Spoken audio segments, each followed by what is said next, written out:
of today's meeting, we'd like to take a moment to recognize the life and legacy of Bob Salinger, who is a towering figure in Oregon's conservation movement and a relentless and true champion of our natural environment. To begin with, I'd like to pass this to Commissioner Mapps. Commissioner Mapps. Thank you, Mr. Mayor.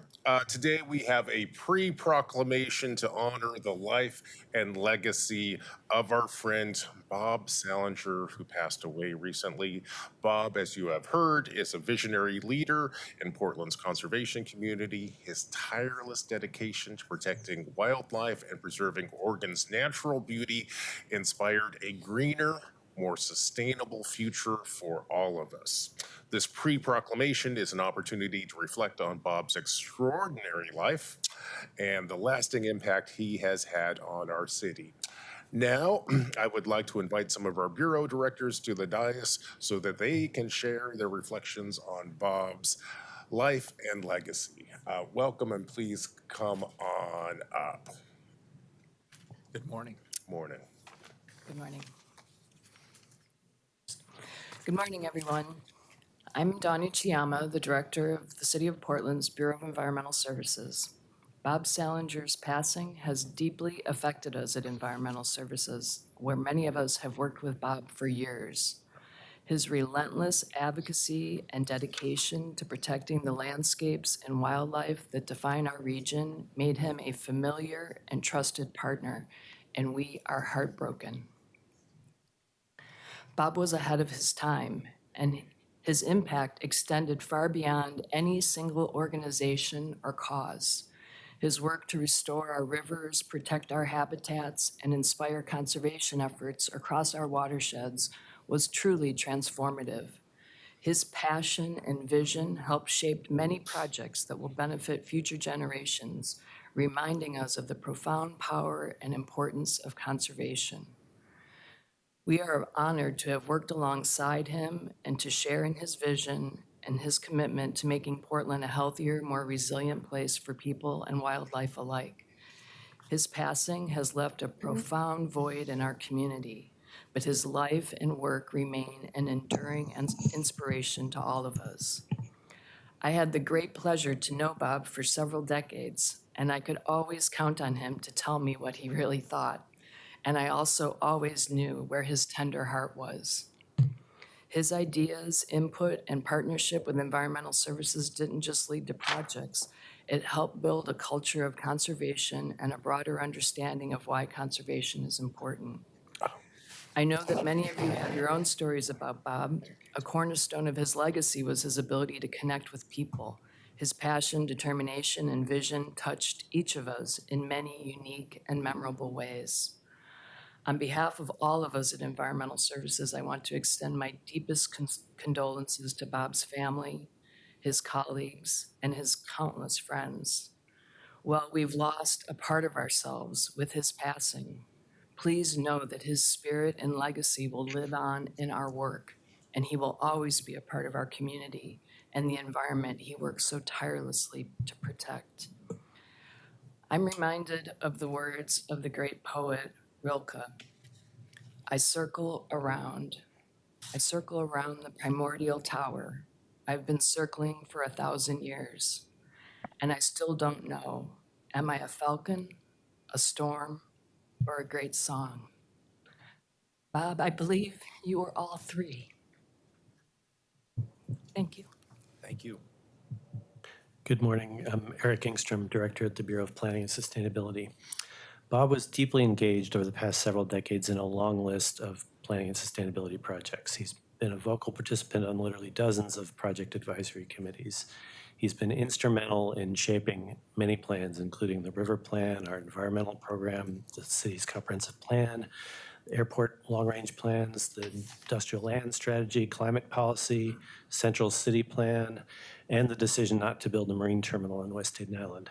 That last thing was probably one of his signature achievements, at least related to Portland land use. And I was the guy who was assigned that annexation project earlier in my career. And I'll just say that Bob was relentless. I think you'll probably hear that word a couple times today. He was certainly among the top 5 contributors to our collection of public comments over the past 20 years or more. He's been a champion of making decisions grounded in science, facts, and critical thinking, and he was not shy about calling us out when we got it wrong. He occasionally liked to offer up grand bargains. He would say, "We can settle this if you can just agree to these 3 things." They were always really big things, by the way. He never missed an opportunity to bend staff's ear after meetings, sometimes lingering for 30 minutes or more. He knew it was always the long game that matters. And at a final city council hearing for one of our plans, Bob acknowledged how long our projects sometimes take. We both had kids who were infants when we started the project and were teens by the time we finished. It's probably appropriate also that I take a moment to just advocate for something while I'm here. Bob certainly would. And if Metro or the Port are listening, I would urge you to take some time to work out an agreement to formally get West Hayden Island into the open space network. Woo. Thank you. And Mr. Mayor, I believe we have Director Long online. I believe we do. Good morning. Morning. I'm Adina Long, the Director of Portland Parks and Recreation.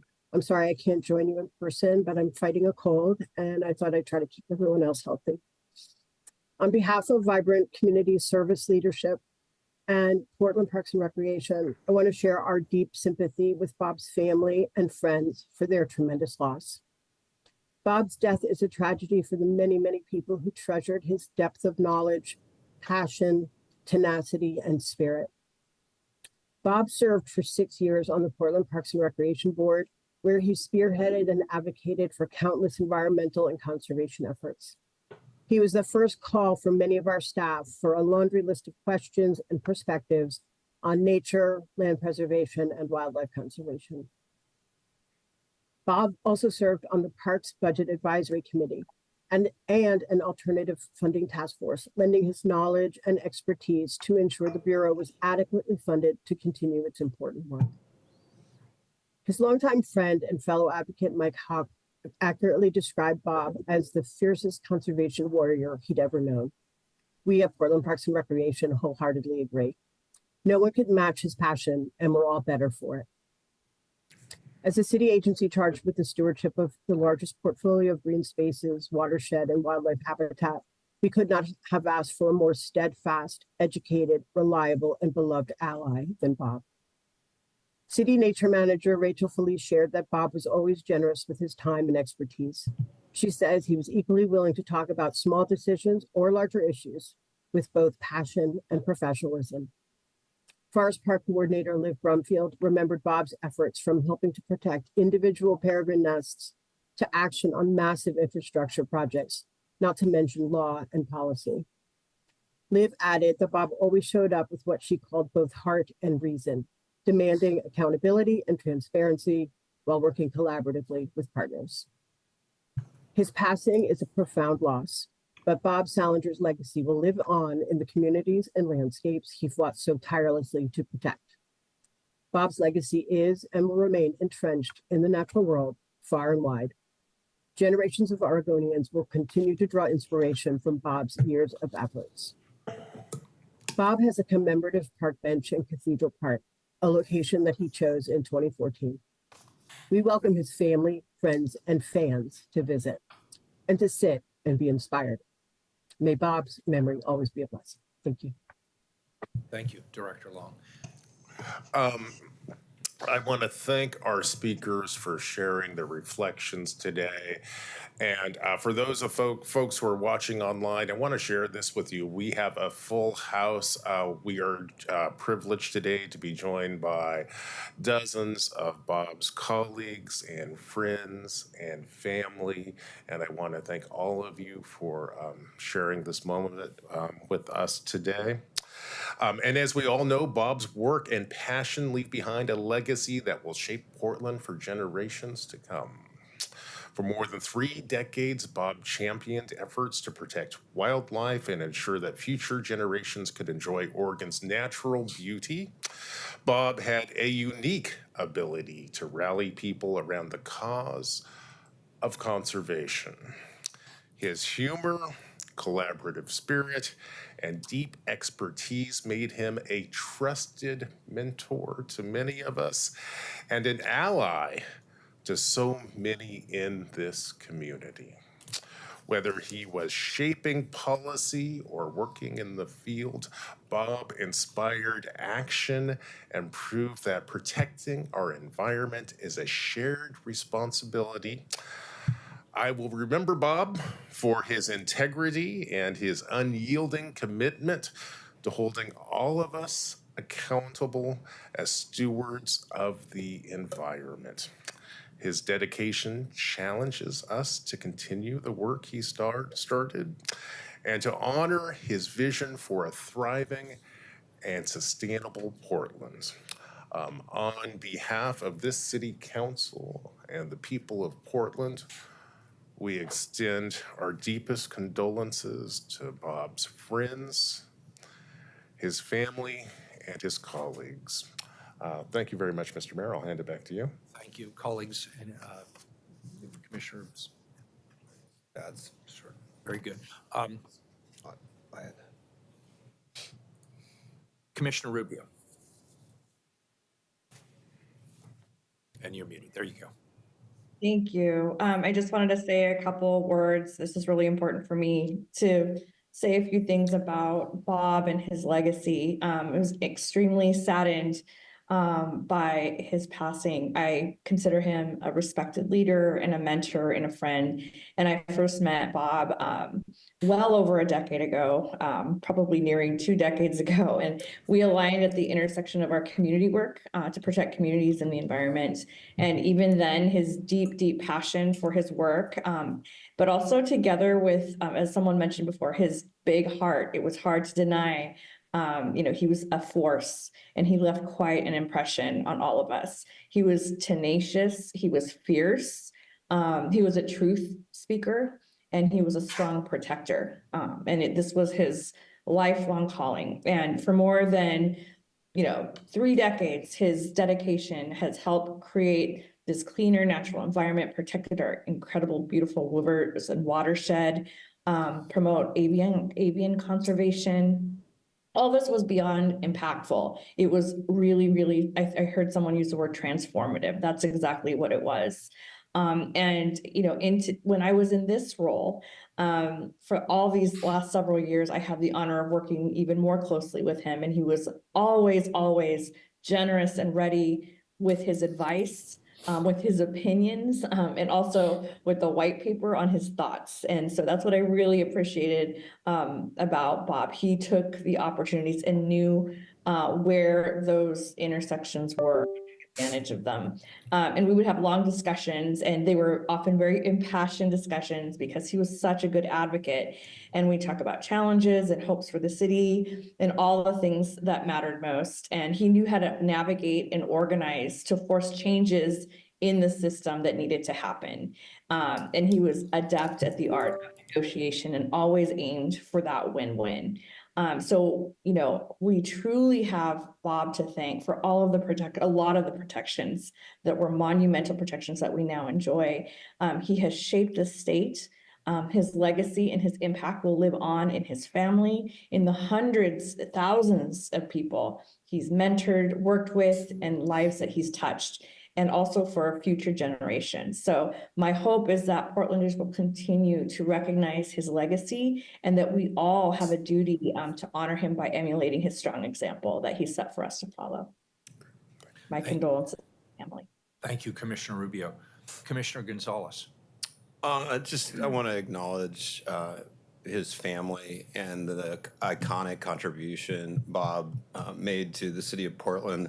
I probably worked with him the least amount in terms of time, but I'll never forget my first impression of meeting Bob. I had been sort of teed up by one of my advisors who'd worked 2 decades with him, just about his passion, his sophistication, and see him walking down the hallway, and it's like, well, he really is the Lorax. Like, he looks like the Lorax.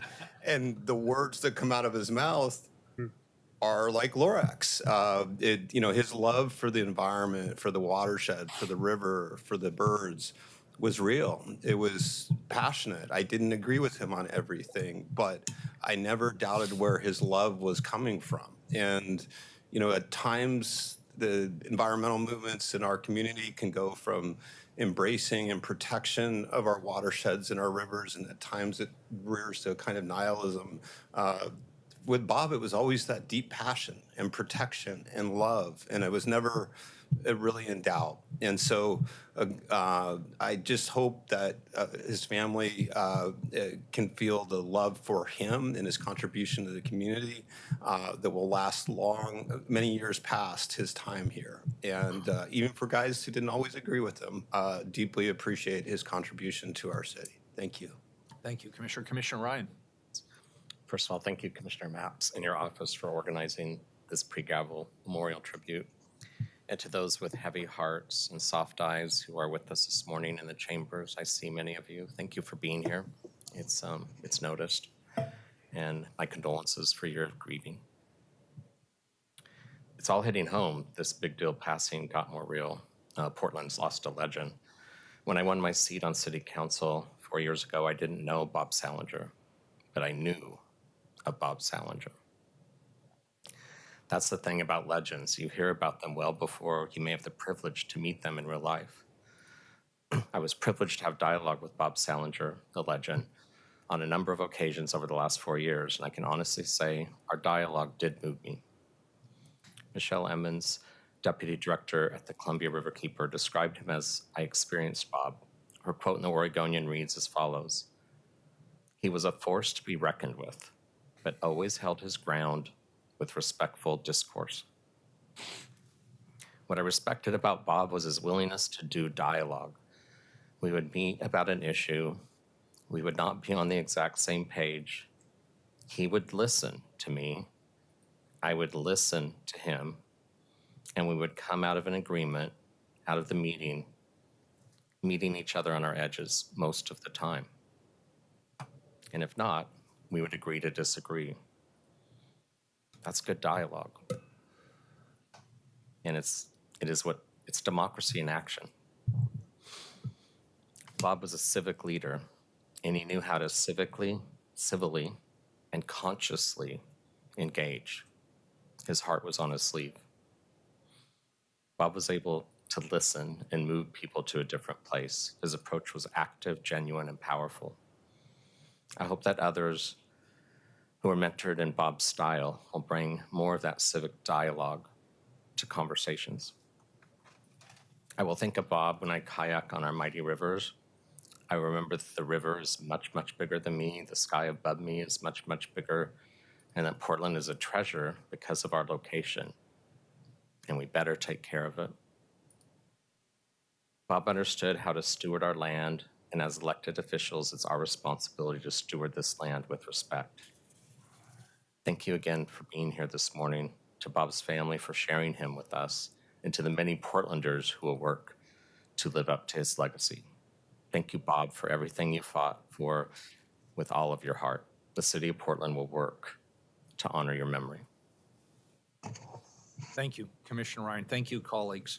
For over 3 decades, as you've heard, Bob worked passionately to preserve wildlife and to preserve our natural areas. He wanted to protect our ecosystems, not just because it was the right thing to do for all of us, but that it was imperative that we be able to do this for future generations. In that sense, I believe he was very visionary. He was, and in fact is, everywhere in this community that you look.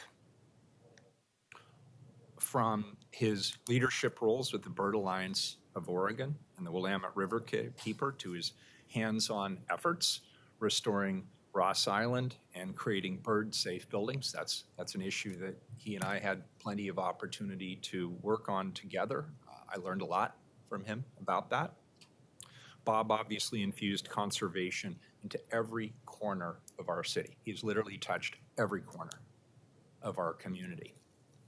His knowledge of municipal processes, coupled with his dedication and his collaborative spirit, helped shape Portland's environmental policies, and he personally secured millions of dollars for our beloved parks and many restoration projects throughout this community.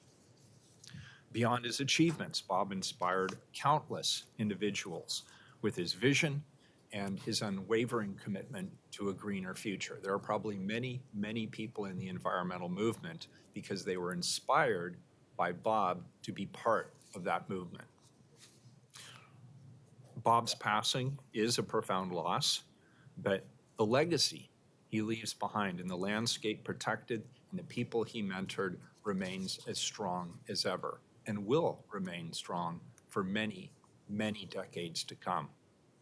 On behalf of the City of Portland, I extend our deepest gratitude for his extraordinary contribution, and I offer, along with my colleagues, our heartfelt condolences to his family, who we so appreciate for being here and sharing Bob with us, to his many friends, many of whom are here today, and of course all of his colleagues who did and continue to do the good work in the community. May his memory inspire us all to continue to do the vital work of protecting our natural areas. And now it's my honor on behalf of the City of Portland to read the city's remembrance document for Bob Salinger.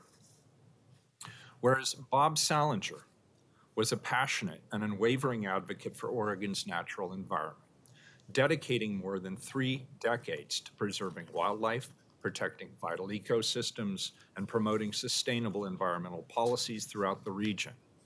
And whereas Bob's career was defined by his leadership in a variety of important conservation roles, including his longtime position as conservation director at the Bird Alliance of Oregon, formerly Audubon, his most recent roles as executive director of Willamette Riverkeeper and Bird Conservation Oregon, where he worked tirelessly to safeguard the health of the Willamette River and habitats all across the state of Oregon.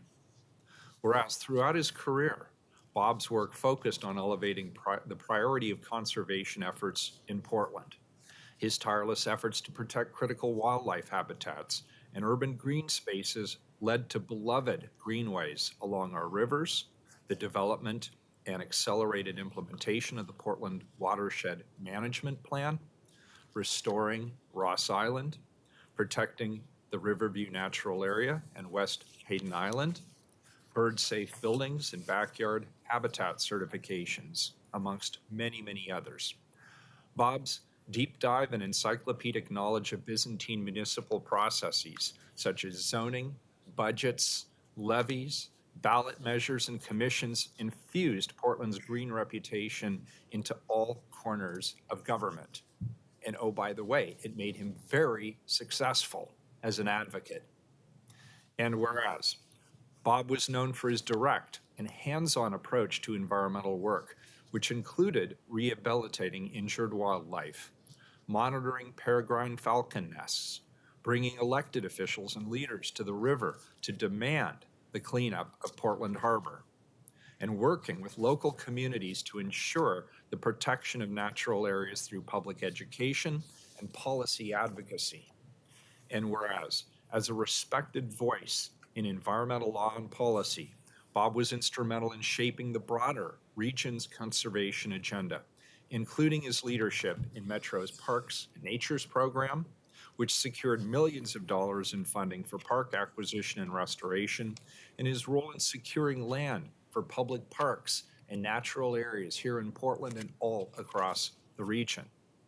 And whereas Bob was a trusted advisor to multiple organizations and public agencies, lending his expertise to the Portland Utility Board, the Elliott State Research Forest Board, the Urban Flood Safety and Water Quality District, and numerous other boards and committees dedicated to the stewardship of Oregon's natural resources. And whereas, beyond his professional achievements, Bob was deeply valued by his colleagues and friends for his collaborative spirit, his incredible work ethic, and his ability to inspire others to act on behalf of the environment, while always maintaining integrity, respect, and a strong sense of humor.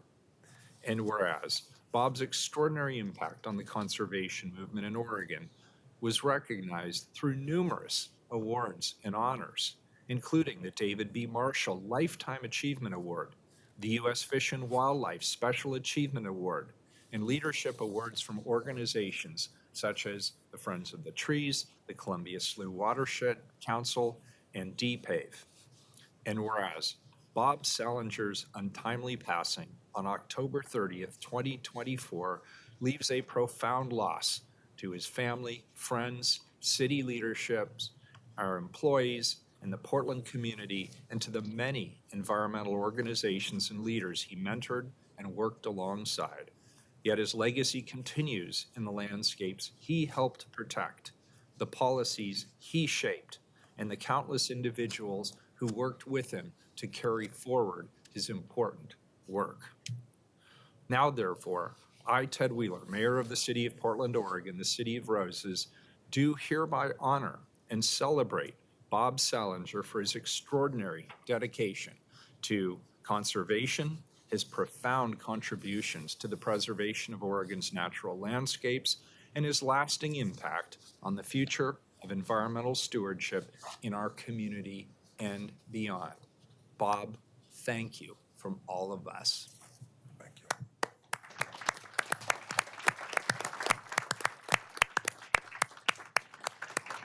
Thank you.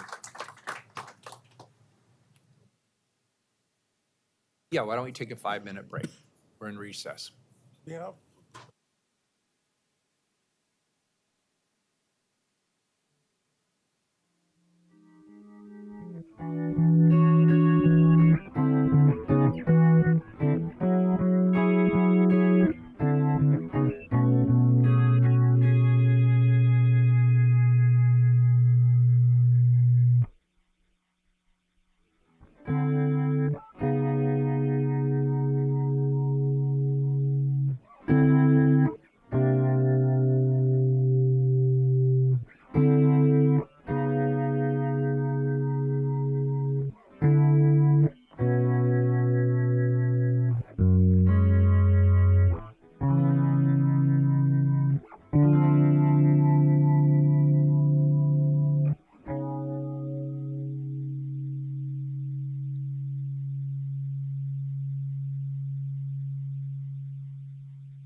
quiet. Got the gavel.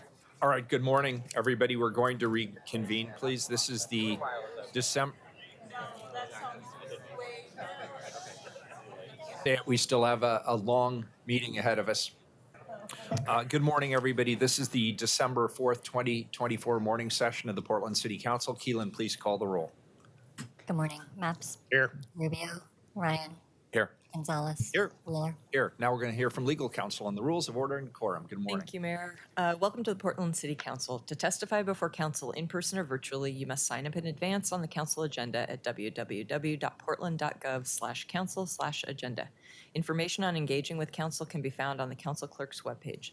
Individuals may testify for 3 minutes unless the presiding officer states otherwise. Your microphone will be muted when your time is over. The presiding officer preserves order. Disruptive conduct such as shouting, refusing to conclude your testimony when your time is up, or interrupting others' testimony or council deliberations will not be allowed. If you cause a disruption, a warning will be given. Further disruption will result in ejection from the meeting. Anyone who fails to leave once ejected is subject to arrest for trespass. Additionally, council may take a short recess and reconvene virtually. Your testimony today should address the matter being considered. When testifying, state your name for the record. Your address is not necessary. If you are a lobbyist, identify the organization you represent, and virtual testifiers should unmute themselves when the council clerk calls their name. Thank you. All right, thanks, everybody. First up is public communications. First item 1021. Request of Michelle Mila to address council regarding safety concerns in Lower Northwest Stadium neighborhood. Good morning, Michelle. Thanks for your patience. Good morning, you bet. Good morning, Mayor, Commissioners, and City Council. My name is Michelle Milla. I am a resident of the Stadium neighborhood in Northwest. It's a diverse community home to 4 schools. We've got Metropolitan Learning Center, Beth Israel, Cathedral School, and Lincoln High School, and I'm here to share some safety and livability concerns with you. The city's responsibility in maintaining safe infrastructure includes addressing hazards such as crime, environmental risks, and the impact of social policies like harm reduction programs. There is a directive in Portland City Code, Title I, Chapter 1, Section 020. It talks about your mission, and I quote, "Policymakers are supposed to place long-term benefit to the public as a whole above all other considerations, including important individuals and also special interests." And I would argue that the distribution of needles and crack pipes fall within the purview of special interest groups operating here, like the Portland People's Outreach Project, PPOP. It's a clandestine organization run by volunteers under the Portland Street Medicine group, which is also a nonprofit. I, along with many people on my street, regularly pick up discarded needles and evidence of other drug use near the school properties and field heightened concerns from parents about walking their children to school in what should be safe and welcoming areas. The unregulated distribution of drug paraphernalia, the absence of proper cleanup protocols, and the lack of accountability from organizations claiming to serve the public good have turned our neighborhood into an unsafe space that facilitates drug use and crime. This is not harm reduction, it's harm facilitation. The safety of our children should never be up for debate. It is not just a parental concern, but also a societal obligation. We've met with PPOP, and they see no issues in normalizing this kind of harm around children, and it needs to stop. So we're coming to you. The City Council is a public trust, and right now that trust is being undermined, and it's eroding community resilience. So how can we build a strong community when we can't depend on the institutions that are meant to protect us? Policies must include strict oversight of organizations that operate under the guise of harm reduction. Policies must ensure comprehensive cleanup of biohazardous waste. Right now, the residents are doing this on a daily basis. And also, policies must establish clear boundaries around areas where children live and learn. So we need you. We need the City Council to find a better balance.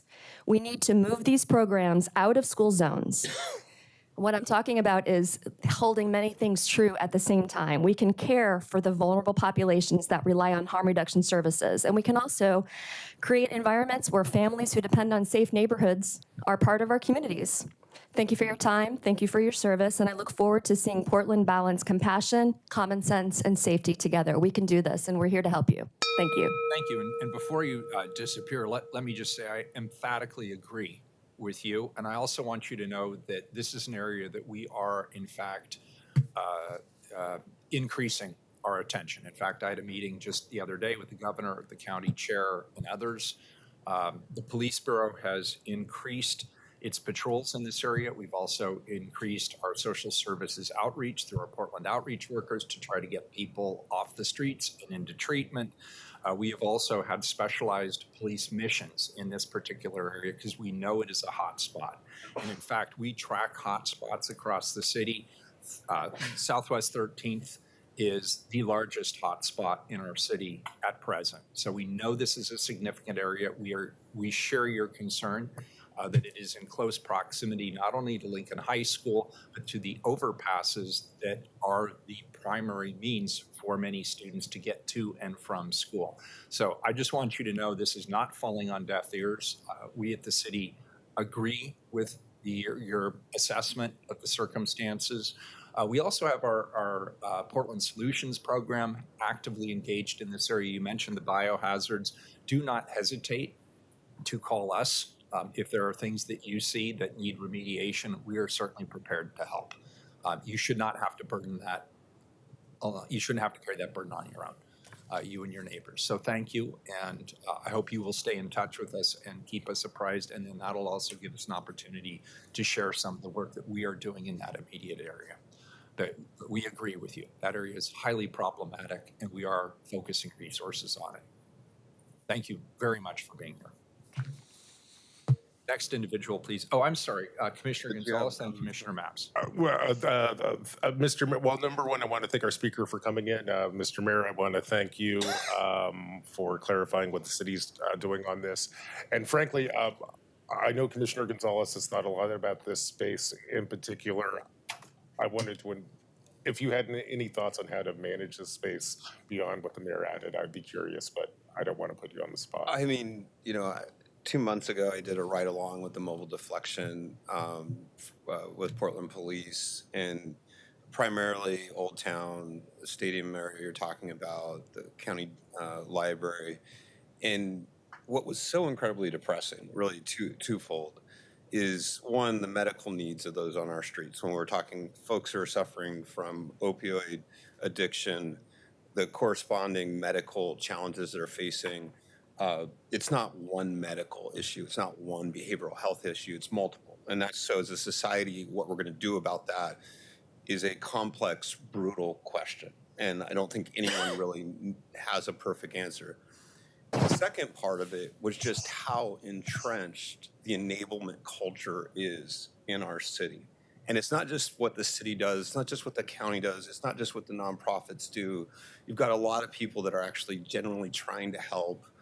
But when you look at these folks with really on a path to death, like if you're consuming 10 pills a day on the streets of Portland, the chances you're going to die in Portland are pretty high, at least on the current path. And the amount of well-intentioned or otherwise efforts to just essentially keeps people right where they're at, continuing down this path, and how deeply entrenched that is right now in our city, it's a brutal reality we're confronting as a community there. And it's not just one player, it's not just one level of government, it's not just one nonprofit, it's the whole ecosystem that is created this environment. So I think that has to be part of the solution, that we're all levels of government, nonprofit, community are all walking in a direction that is trying to break up this entrenchment. And it's not going to be just one thing. Yes, there's a criminal justice intervention, there's behavioral health, there's medical components, but what you're speaking to is really what's drawing this in and helping keep it so entrenched around a lot of children, a lot of families, a lot of seniors, a lot of small businesses that are entitled to enjoy this city. And so I could talk a lot more about this. I don't, there's not one lever that the city can pull on this right now. Maybe we regulate the distribution of harm reduction. I've certainly tried to tackle what the county's doing in that area in a thoughtful, well-balanced way that it's tough. And if you try to regulate it, there's some First Amendment issues that come up that are not easy to navigate, but unfortunately, it's going to have to be for the next council to try and navigate, where you regulate some of these things, even if they're well-intentioned. One last piece on this, we talk about the spread of communicable diseases. That's a lot of what underlies harm reduction. I don't know that we have current studies on, whether these harm reduction strategies are reducing AIDS and hepatitis spread when folks are consuming fentanyl and primary with tinfoil. I still don't get why handing out needles is how that's preventing the spread of hepatitis and AIDS when people primarily consume with tinfoil. And so so we're going to need some further research to kind of tackle some of those underlying public health assumptions. Again, I could go on further. Appreciate your testimony. I'm sorry that your neighborhood is struggling with this, and we're all going to have to hold hands and figure out a better way forward. Thank you. Next individual, please, item 1022. Request of David Gray to address council regarding safety concerns in public safety in the stadium neighborhood. Welcome. Thank you for being here. Press this button. Okay, thank you. I'm David Gray. I'm also representing the stadium neighborhood. I'm a resident. I'm going to try to avoid repeating some of the stuff that Michelle said, although I do want to say first off that I appreciate everything that we just heard from you, so you don't need to say it again, but you're going to hear some of the same stuff from me. The stadium neighborhood is a residential area around Providence Park. It straddles the Northwest and Goose Hollow districts. And in addition to the many people who pass through to attend the stadium events, it is densely populated with low and middle income people who live in apartments, condos.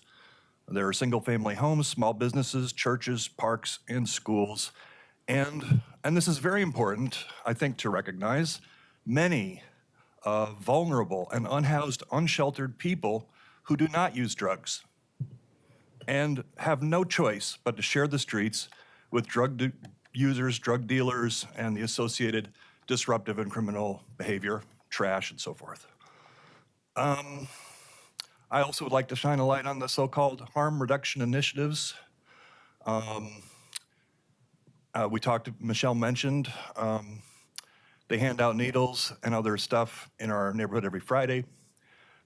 They're a shadow organization. They have no listed members. They have no public face. They have no management. They have no CEO. They're completely anonymous. They operate out of unmarked vehicles. No, they don't wear uniforms. They just show up. They do believe they're doing good, but belief is not a fact, as Commissioner Gonzalez was pointing out. When challenged by neighbors, I mean, they're unresponsive to neighbors, first of all. We try and call, we try and contact their organization, we get no response. So we go out and we talk to them on the street.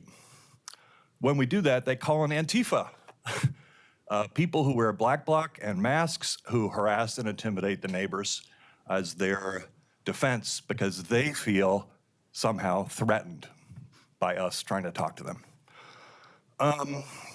There are areas where PPOP operates have the highest concentrations of discarded needles, highest numbers of drug arrests, highest numbers of petty crimes and overdoses in the city.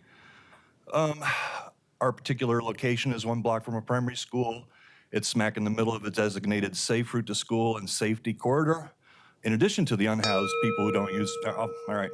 I think it should be zoned and regulated. I'll stop there. Thank you, sir. Appreciate your being here. Next individual, please, 1023. Request of Kevin Peter Colt to address council regarding drugs in the stadium neighborhood. Kevin on the line. Yeah, Kevin, you're muted. Good morning, Kevin. Good morning. I live in the stadium neighborhood too, and I've seen old men push women down to their knees to perform oral sex on Trinity Episcopal Cathedral's property. I've seen the goings on in the McDonald's. I'm here today, however, to thank our police. I go out when I hear the police and I interact with them and I watch them as they do arrests. And let me say something about our police force. To a one, they are kind when they are actually arresting these people. I want to say thank you to Officer Eli Arnold, Officer David Cipriano Guzman, Officer Samson Blakesley, Officer Steve Vargas, Officer Jack Ossenkamp, Officer Amadeo Hawk, Officer, it goes on and on, Officer Donald Matthew, Officer Curtis Burgess, Officer Daniel Buck, Officer Corey Miller, Officer Nicholas Kill, Officer Maxwell Stewart, Officer Damian Dale. Each of these officers has given me their business card after they've arrested these people. We should be proud of our Portland police. I also want to agree with Commissioner Gonzalez. Commissioner, you nailed it. This is a city of enablers. The problem is that with the next city council, why should someone in Old Town be telling a voter in Selwood what that voter needs in Selwood? Why should a voter in Selwood be telling someone in Old Town or in the Stamen neighborhood what should be happening in their neighborhood? We need to break up the city further into 13 districts. I also want to address you, Mayor Wheeler. I have to say, and from the bottom of my heart, thank you, sir. Thank you, because through it all, through COVID, through your divorce, through the loss of your mother, through being harassed by Antifa and other people, you've been stalwart. You've been an outstanding leader. Thank you from the bottom of my heart, sir. And I also want to encourage all of you on the commission who aspire to a higher political office here in the city, the next commission. We should divorce ourselves from Multnomah County. Why? Because right now the fingers point at each other. We need the buck to stop somewhere, and I want it to stop with my city council, not with a super strong chair sitting on the county commission who that sole person can really direct so many things in this city for the good or for the bad.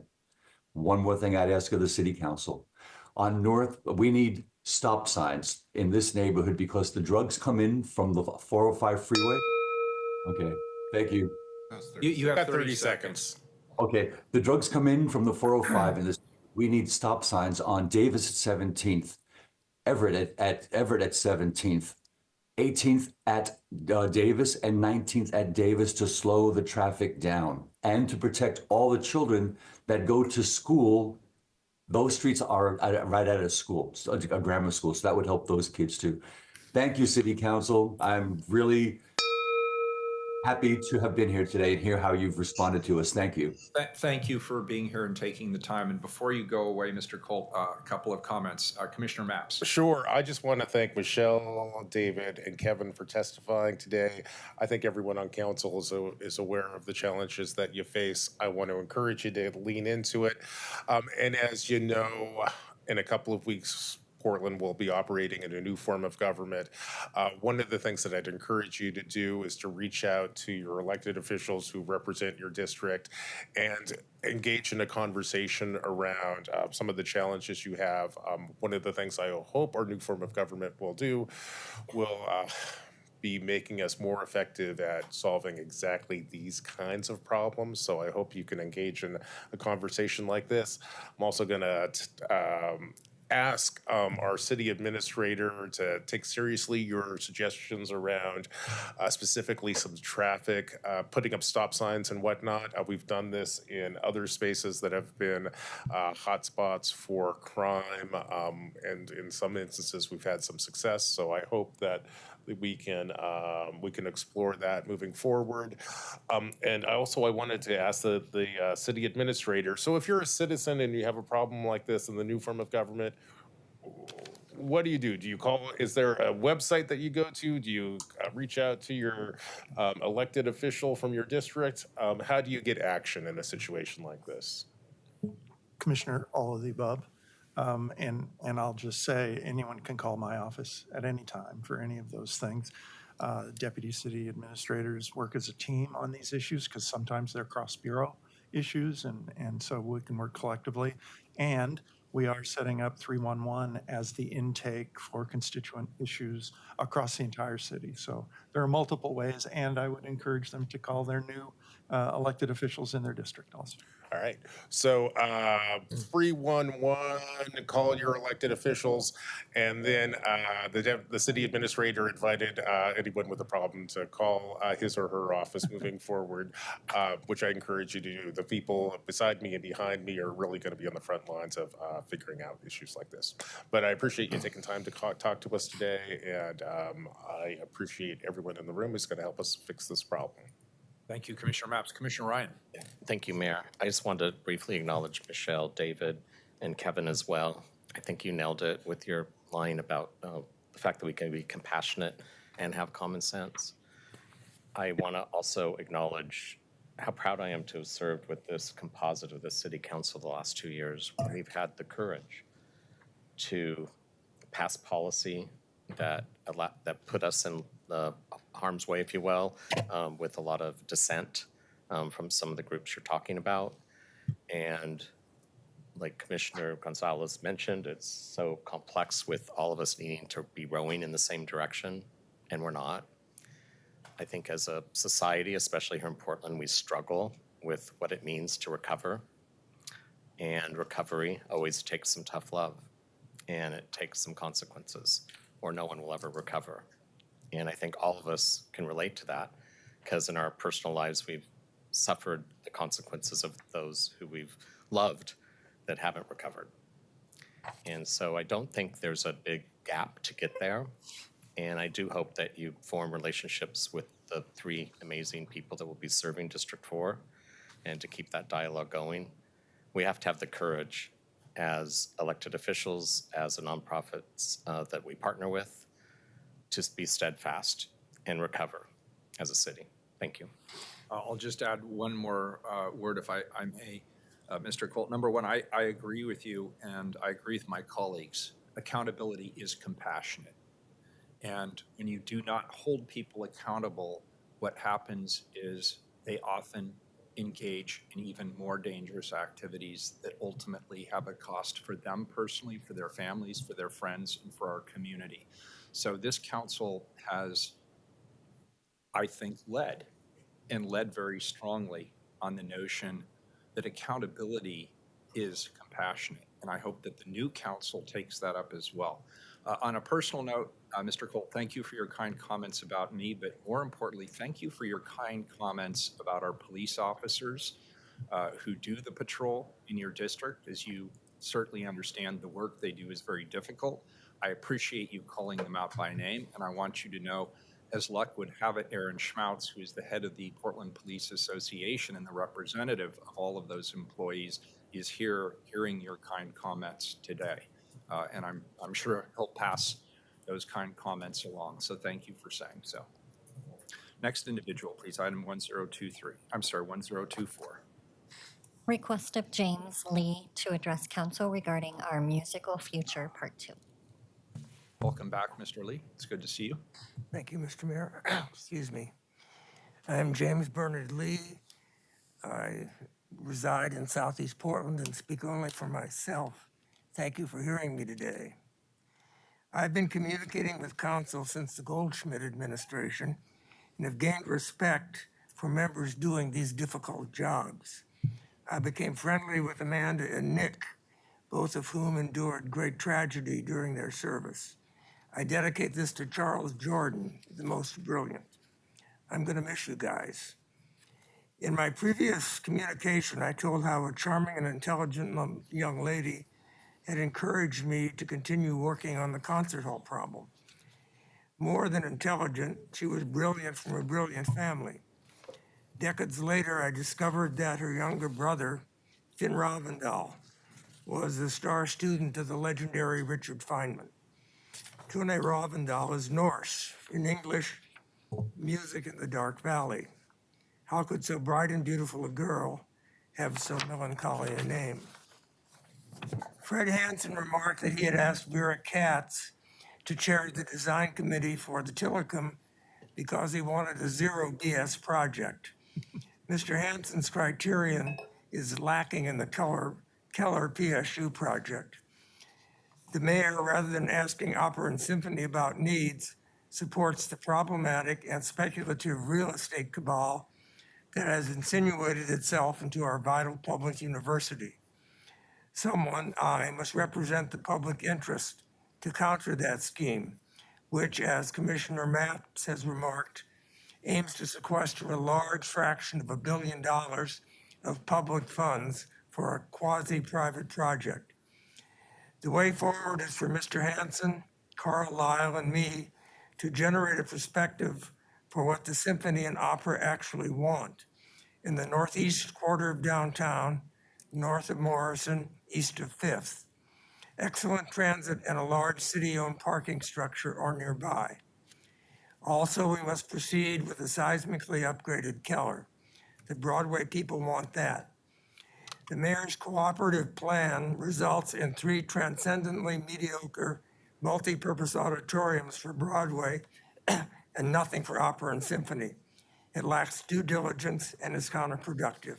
We are done here. Thank you. Thank you.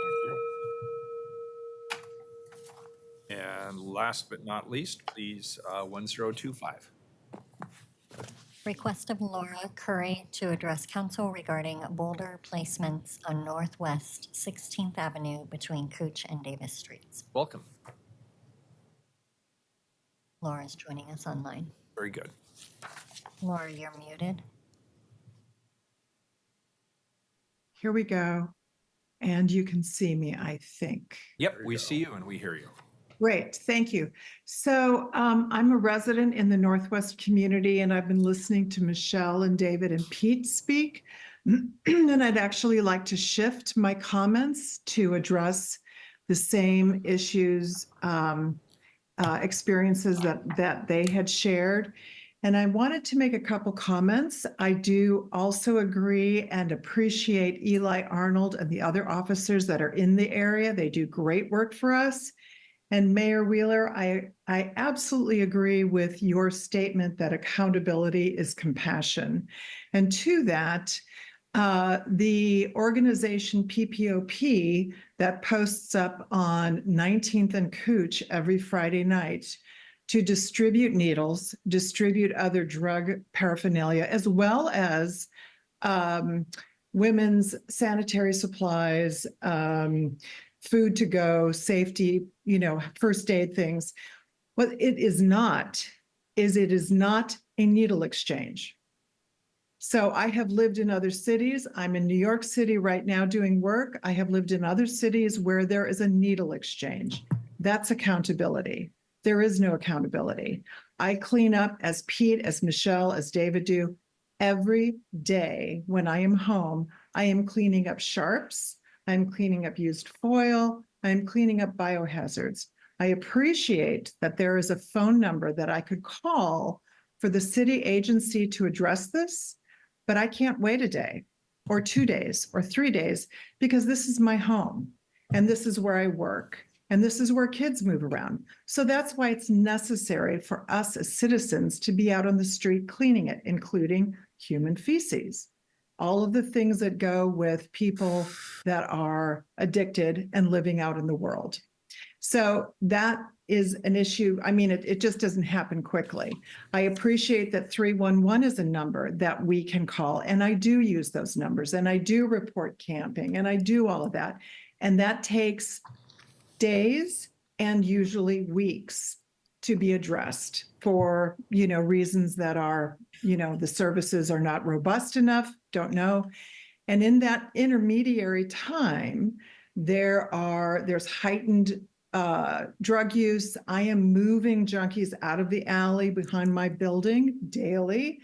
Becomes this thing. So I am just supporting what Michelle and David have said. And I also support what Pete said too, in thanks of the city agency. And I'm hoping, please, that we will get on it and move this forward quickly. Thank you.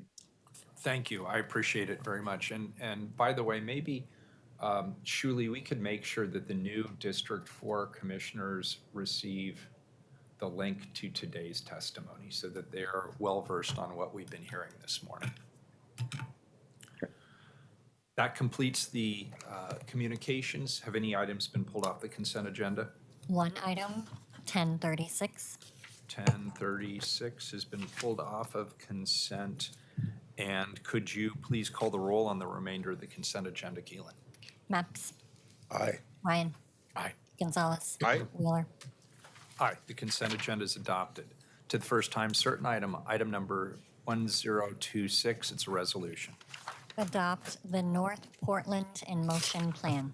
Colleagues, the purpose of this resolution is to adopt the North Portland in Motion Plan document, which outlines a near-term investment strategy to support active transportation and transit use in the North Portland Peninsula area. North Portland in Motion includes a prioritized list of projects throughout North Portland that will increase access for people walking and biking to everyday destinations such as schools, parks, community centers, and neighborhood main streets. This resolution does not propose legislation or include changes to specific city policy. So with that, I'll turn it over to the DCA. Priya Dhanapal, welcome. Good morning, Mayor. Good morning, Council. For the record, I'm Priya Dhanapal, DCA for Public Works. Today, we are presenting North Portland in Motion Plan for your consideration and adoption. The plan outlines a near-term investment strategy to support active transportation and transit use in North Portland Peninsula. It includes a prioritized list of projects throughout North Portland that will increase access for people walking and biking to everyday destinations such as schools, parks, community centers, and neighborhood main streets.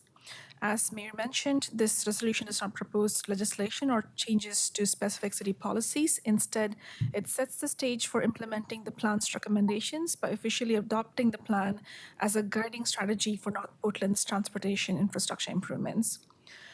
North Portlanders have long desired a community-driven plan for investing in a transportation network that is safe, accessible, and helps people get where they need to go in a reliable and affordable way.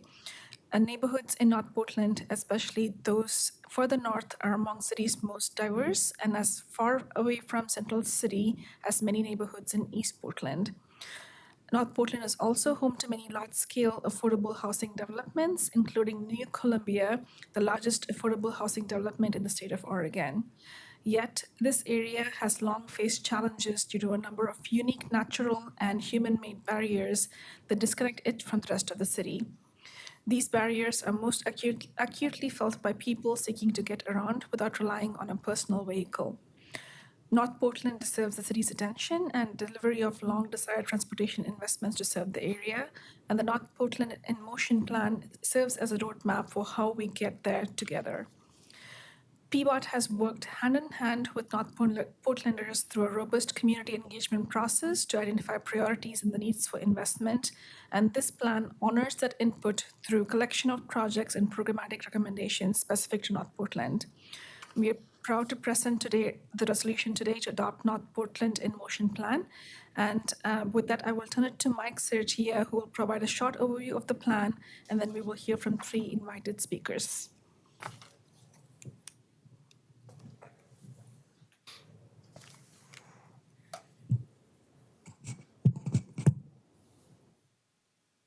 Good morning, City Council. I'm just getting my slides up here. Thank you. 1 second.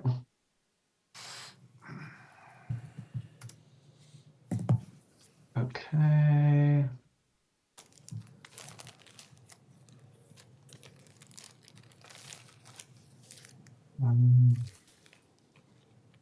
Oh. Sorry, 1 second.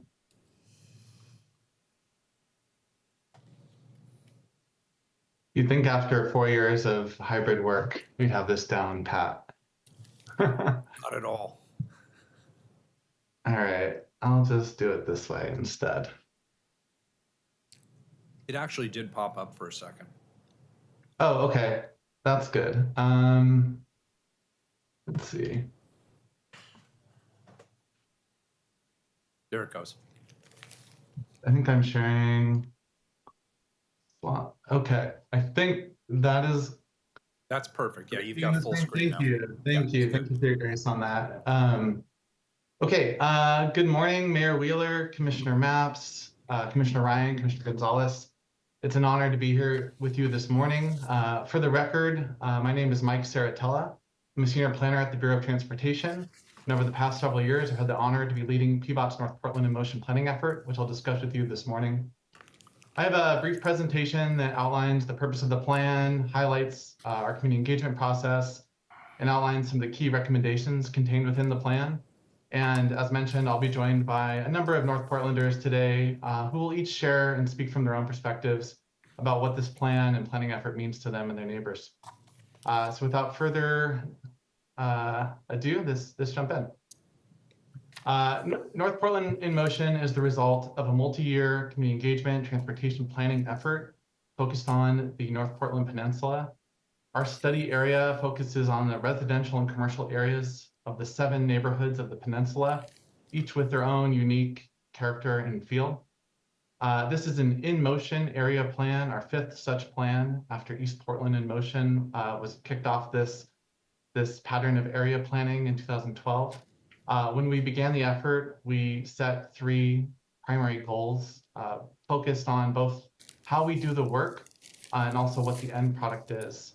Those goals focused on engagement with North Portland to understand their needs, delivering a plan that outlines a roadmap for near-term investments to support walking, biking, transit access, and safe streets in North Portland, and to establish and build new relationships with community-based organizations so that as we implement the plan, we can come back and get feedback and input and involve the broad community as stewards of implementation.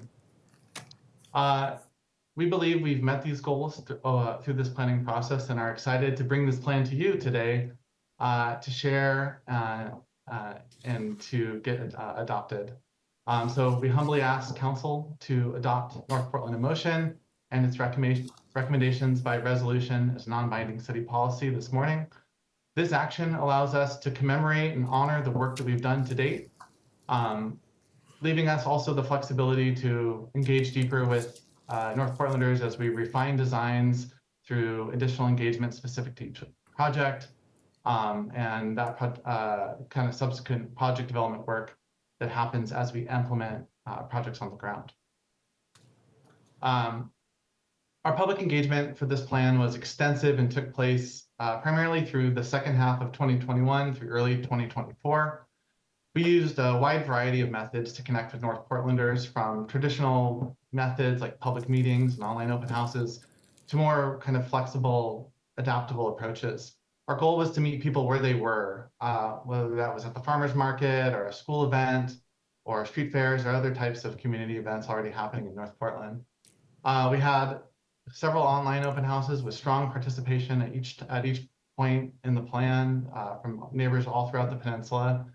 We presented dozens of times at neighborhood association meetings and business group meetings and town halls and conversations. Pretty much said yes anytime we were invited anywhere. Our goal was to reach as many people as possible to understand as many perspectives as possible and to bring those into the plan.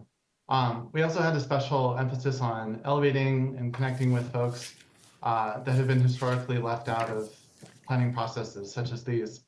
And to do that, we hosted multiple events and partnerships with New Columbia, which is the largest affordable housing development in the state of Oregon, located in the Portsmouth neighborhood, but also with other affordable housing residents and affordable housing providers all throughout North Portland, including Renaissance Commons and Kenton, Miraflores development with Hacienda CDC in the Portsmouth neighborhood.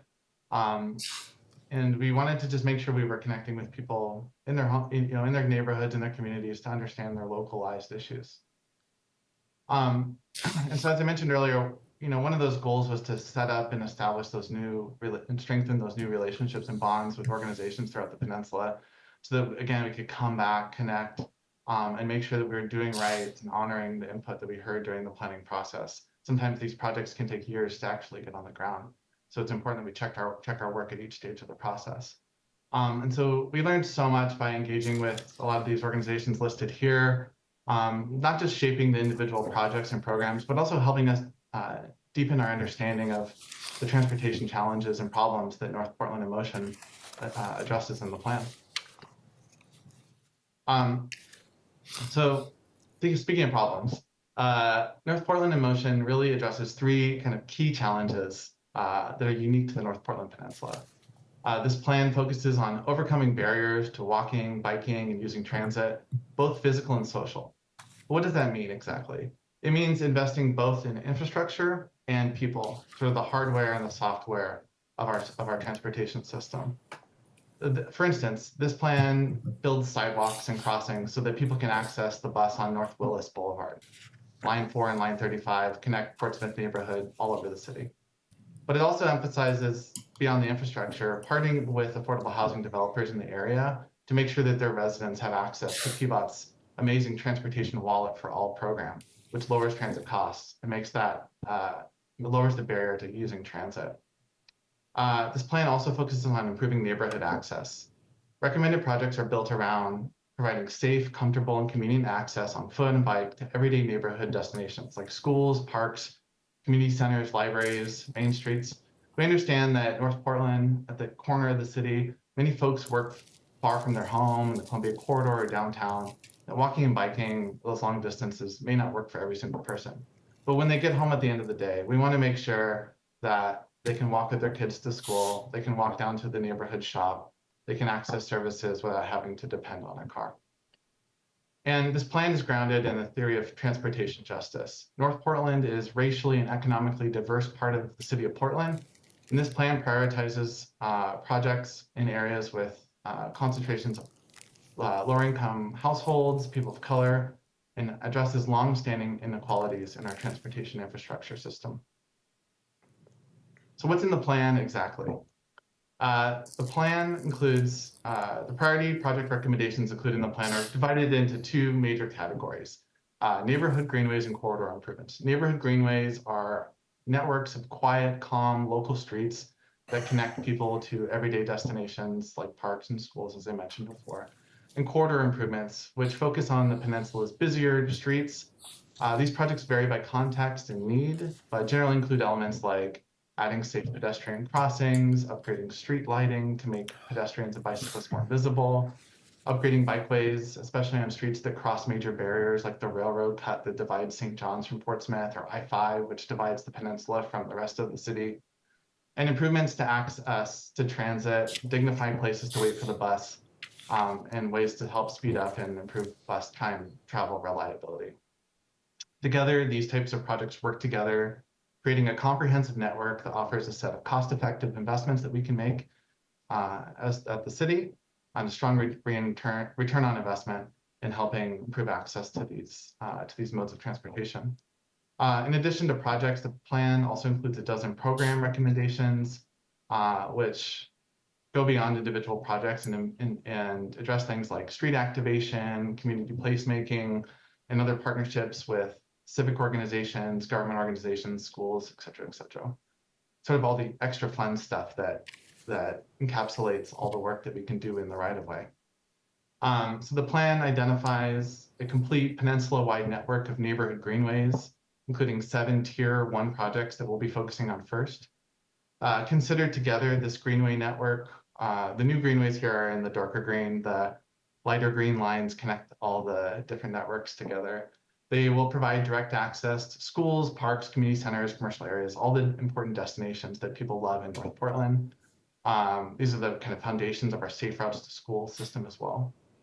It adds 11 miles of new neighborhood greenways, doubling the network in size and expanding access to every neighborhood in the peninsula. Today, there's a couple of greenways here and there throughout the peninsula. This creates entire complete networks at the neighborhood level that work together to create a peninsula-wide, low-stress way of getting around.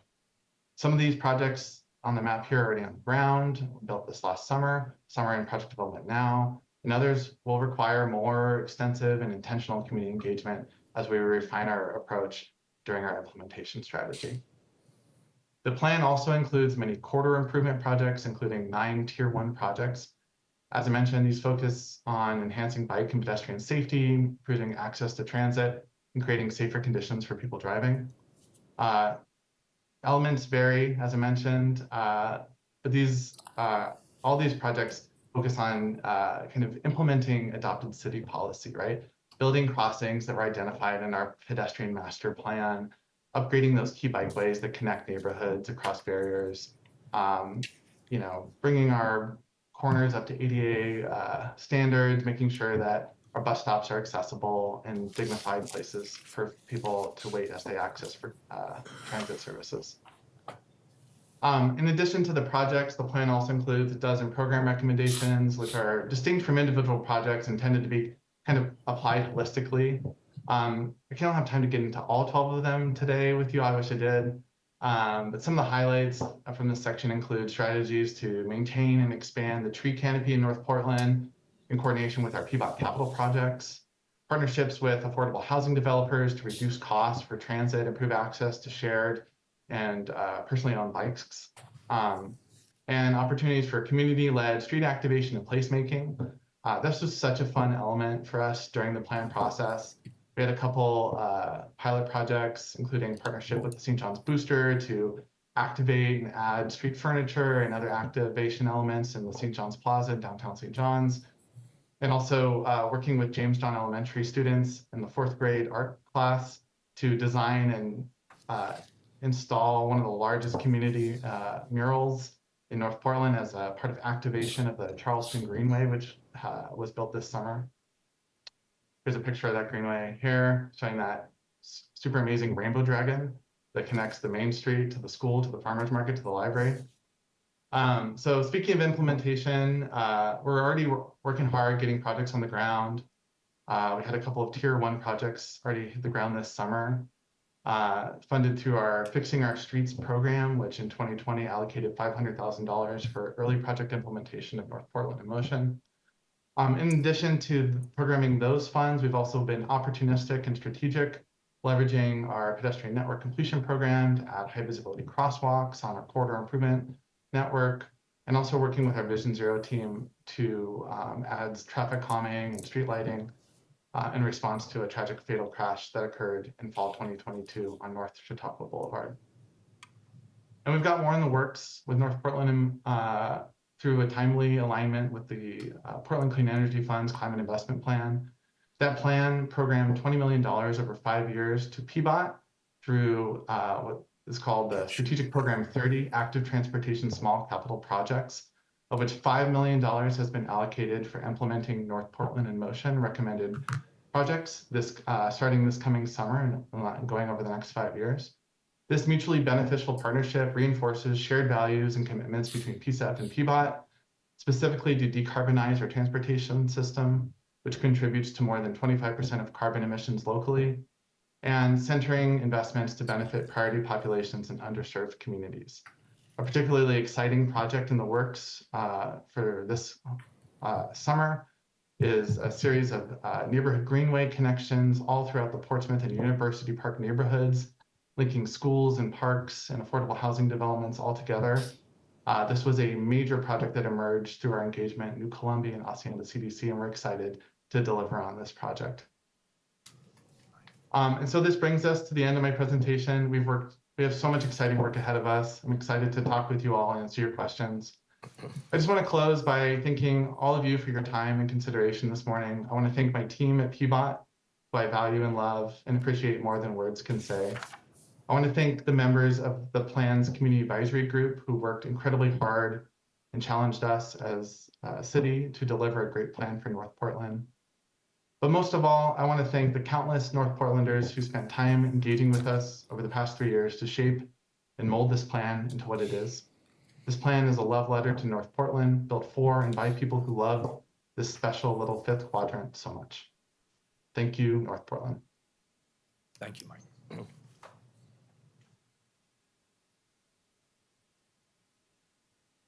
We have 3 invited members for testimony: Rebecca Small, Nick Koda, and Jessica Fletcher.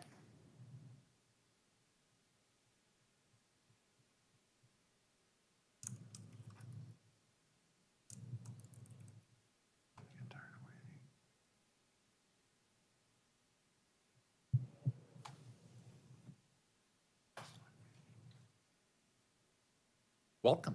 Thanks for being here. Thank you. Do I get to go first? Is there anybody Go else? ahead. Okay, perfect. Let me pull up my notes real quick. Well, thank you, Mayor and councilors, and specifically District 2 Councilor-elect Dan Ryan here. My name is Nick Koda, and I'm here to speak for the Overlook Neighborhood Association as the representative on North Portland in Motion's Community Advisory Group. Back in 2017, after years of expensive repairs and the all-to-mention rising rents, we could no longer afford our family car. Our family decided that the money saved on car payments and repairs could otherwise go towards our rent. So since then, and for the last 7 years, my partner Jenna and our newborn son Archie got around solely by walking, biking, and taking transit from our place in North Portland. When I heard of the opportunity to represent Overlook and PBOT's latest In Motion plan to invest in North Portland and make walking, biking, and taking transit for my neighbors safer, I simply could not ignore the opportunity. Public safety is our family's #1 priority, and I often hear it is also all of yours. And to me, making streets safe is exactly that. It's public safety. So for today, I just want to shine a light on one of the many North Portland in Motion projects that's dear and near to my heart, and that's what is going to be happening on North Ainsworth Street. I love Ainsworth. I lead a monthly overlook ride with neighbors on Ainsworth. In 2023, I even led a Pedalpalooza ride that was solely Ainsworth themed. I actually got probably a good 15, 16 people to show up for that, so pretty stoked about that. Anyway, I still lead a weekly bike bus that crosses it every week for beach students. Shout out Bobcats. Lastly, as a neighbor who lives up against I-5, the Ainsworth overpass is essential to our family's access to so many places. However, Ainsworth has proven to be a sour spot for Overlook and Arbor Lodge neighbors. Ainsworth's wide, hot pavement and wide overpass over I-5 is abused every day by dangerous drivers who'd rather drive quickly and dangerously through North Portland, even past Ockley Green, middle school students, and beach students who have no other street to cross I-5. After several bike rides and community events focused on Ainsworth, the project now proposes new crosswalks for students, improved lighting for long winter nights, bike lanes to separate folks on bikes where needed.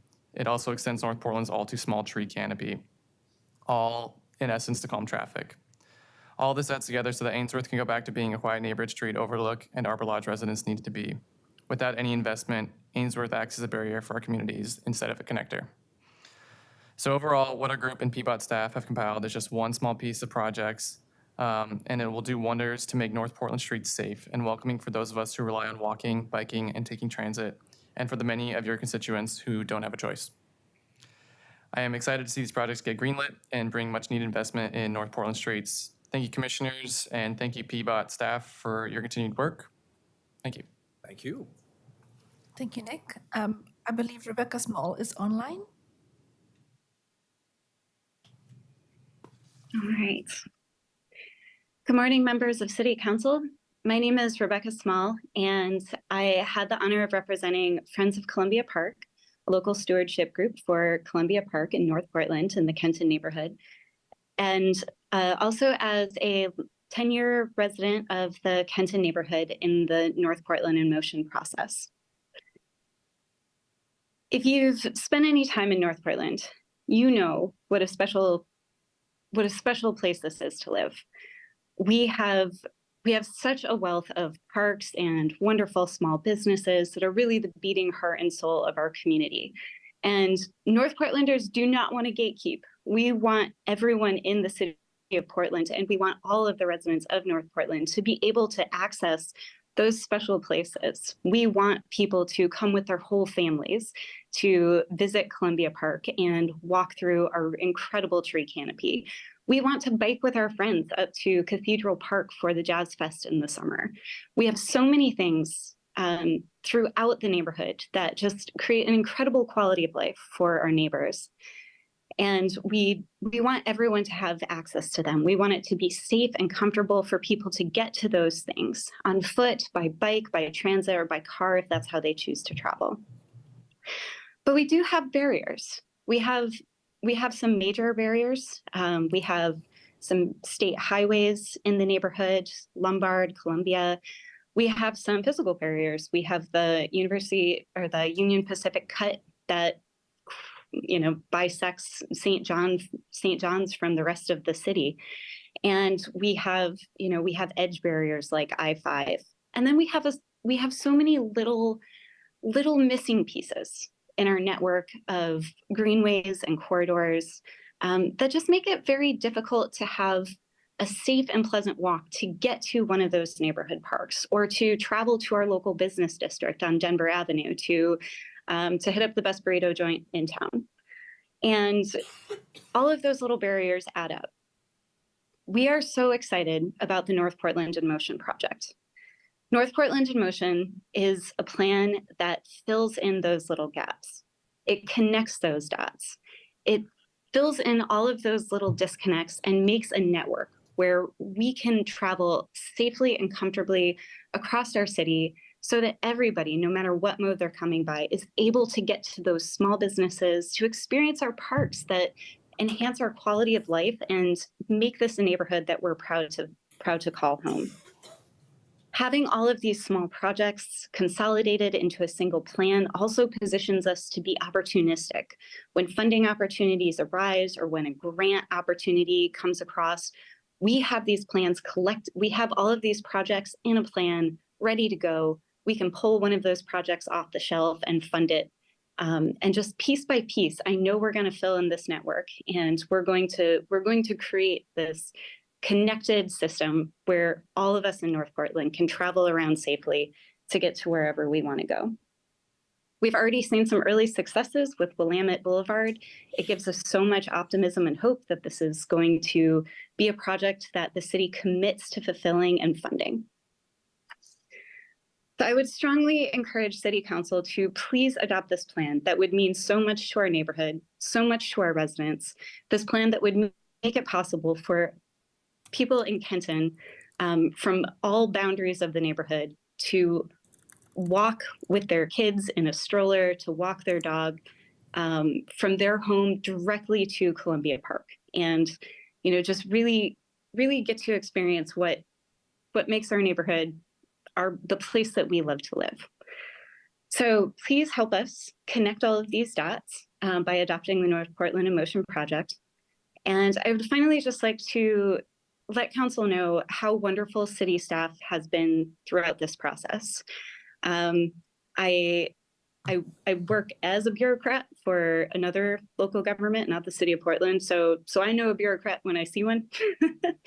And I just want to say that the North Portland Motion team came to our neighborhood meetings, came to our table, not so much as, bureaucrats trying to push a plan. They came as friends. They came to listen to where our problem spots were. They came to hear what our concerns were. They spent time with us. They were friendly, they were inviting, they were so encouraging and open to hearing what we had to say. And so we just really appreciate their effort over the last couple of years. This was a good experience for the neighborhood just to participate in.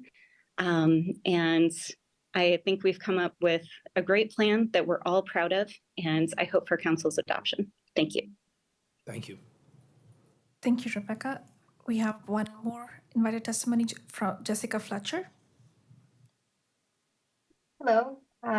Good morning, Mayor Wheeler and commissioners. My name is Jessica Fletcher, and I live and work in St. John's in North Portland with my family. I've lived in Portland since the 90s and have seen our bicycle infrastructure grow firsthand. I went to UP here in North Portland and have been in St. John's since 2017. I'm part of a growing volunteer group leading walking and biking buses to James John Elementary, and I bicycle everywhere, and it makes me very happy to have that option. I'm here to express my gratitude for the incredible progress North Portland in Motion has brought to our St. John's community, and my encouragement to keep going because I want our kids to have the option to walk or bike everywhere too. Mike and the North Portland in Motion team, I completely concur with you, Rebecca, has effectively engaged our community to co-create the backbone of a safe infrastructure that people like myself need. I'm bringing the softer layers of public activation, encouragement, and community support that makes active transportation accessible and joyful for kids. From the new greenways to our school, parks and library, and the Charleston mural that is dear to our school, to the exciting momentum on Willamette Boulevard, this program is laying the essential groundwork for safer, more connected, and accessible streets. As a volunteer, I can bring the bubbles and music and even connect kids to bikes or bring our goat to walk with students like I did this morning. But we rely on you for the structural elements that make it possible. And I've seen firsthand how improvements to infrastructure inspire families to embrace walking and biking. Our fuller bike racks are a testament. Most families would never consider letting their children ride their bikes to school without safe and welcoming routes. So yes, I support North Portland in Motion, building more greenways, improving the older ones with modal filters, and adding safe walking and biking infrastructure for our most vulnerable, from the youngest to the oldest. The work that has been done is already creating opportunities for our community to connect, engage, and reclaim our streets as shared spaces. And this plan fills in more gaps. We are in a historically high crash corridor, and sometimes it can be really scary. And the crossings and the increased infrastructure that Mike and his team has put together are really essential for us. I urge you to continue supporting and expanding these efforts to ensure that every family, especially in our underserved neighborhoods, has the option to move safely and sustainably. Thank you so much. Thank you. Thank you. I think that concludes our invited testimony. All right, very good. Colleagues, questions now, or should we go to invited testimony? Very good. How many folks do we have signed up? We have 4 people. Very good. 3 minutes each. Name for the record. Keelan will call you up. First up, we have Matt Villers online. Welcome, Matt. Matt, you're muted. Hi, sorry, I just got the prompt to join as a panelist. Hello, my name is Matt Villers. I'm a resident of the St. John's neighborhood in North Portland. I want to express support for the hard work that Mike and the team at Peapod has done on this plan. I've been following it with great excitement for a while now. The speakers before me already touched on a lot of the really main issues around, barriers in the community and some of the benefits that we're hoping to see from this plan. So I mostly want to speak from kind of personal experience, both experiencing the benefits of some of what's already been done. I currently live on a neighborhood greenway. I get the joy of looking out the window and seeing people, walking with their families, walking their dogs, hundreds of, families and kids biking by every day. It's quiet, it's safe. We have speed bumps and we have concrete diverters really to thank for kind of the benefits of that, right? And I want my neighbors to have those same benefits. I want them all to feel kind of that same way, that they can go out, they can walk on the street, they can let their kids bike to school or the park, right? And just kind of have that freedom to go around, enjoy our nice downtown, right?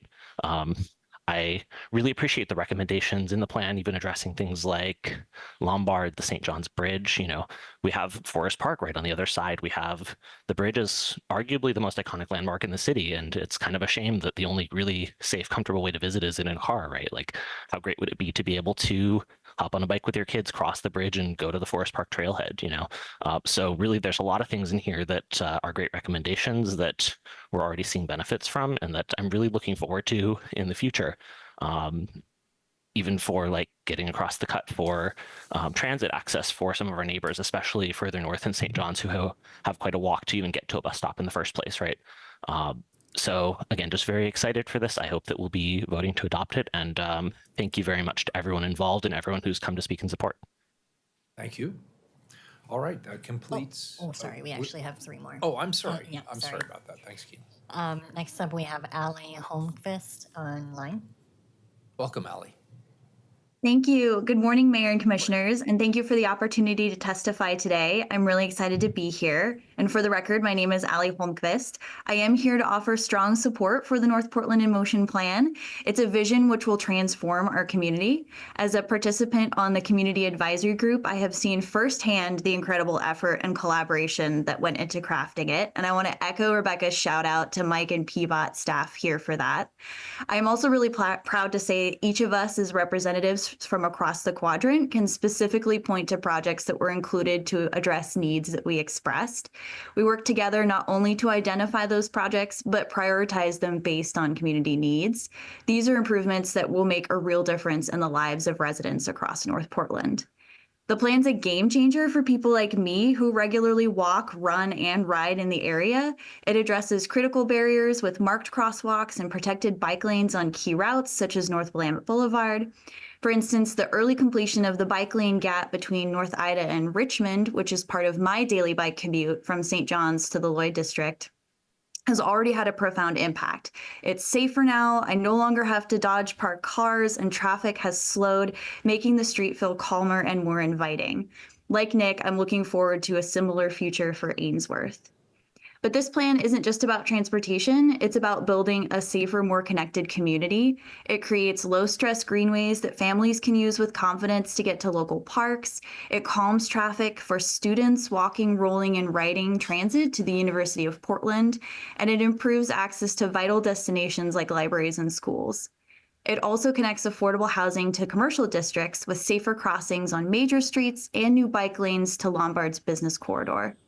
All of these improvements support active mobility for healthier residents and a healthier planet.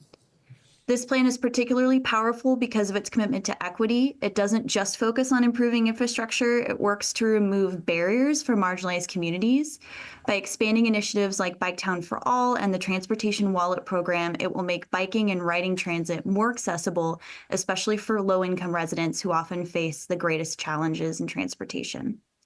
This plan isn't just a vision, it's a blueprint for North Portland's future, a future where our streets are safer, our communities are more connected, and everyone can thrive.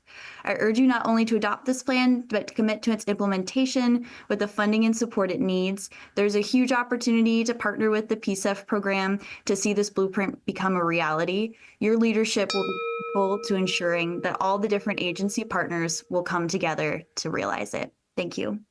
Thank you. Next up, we have Marcy McFarland online.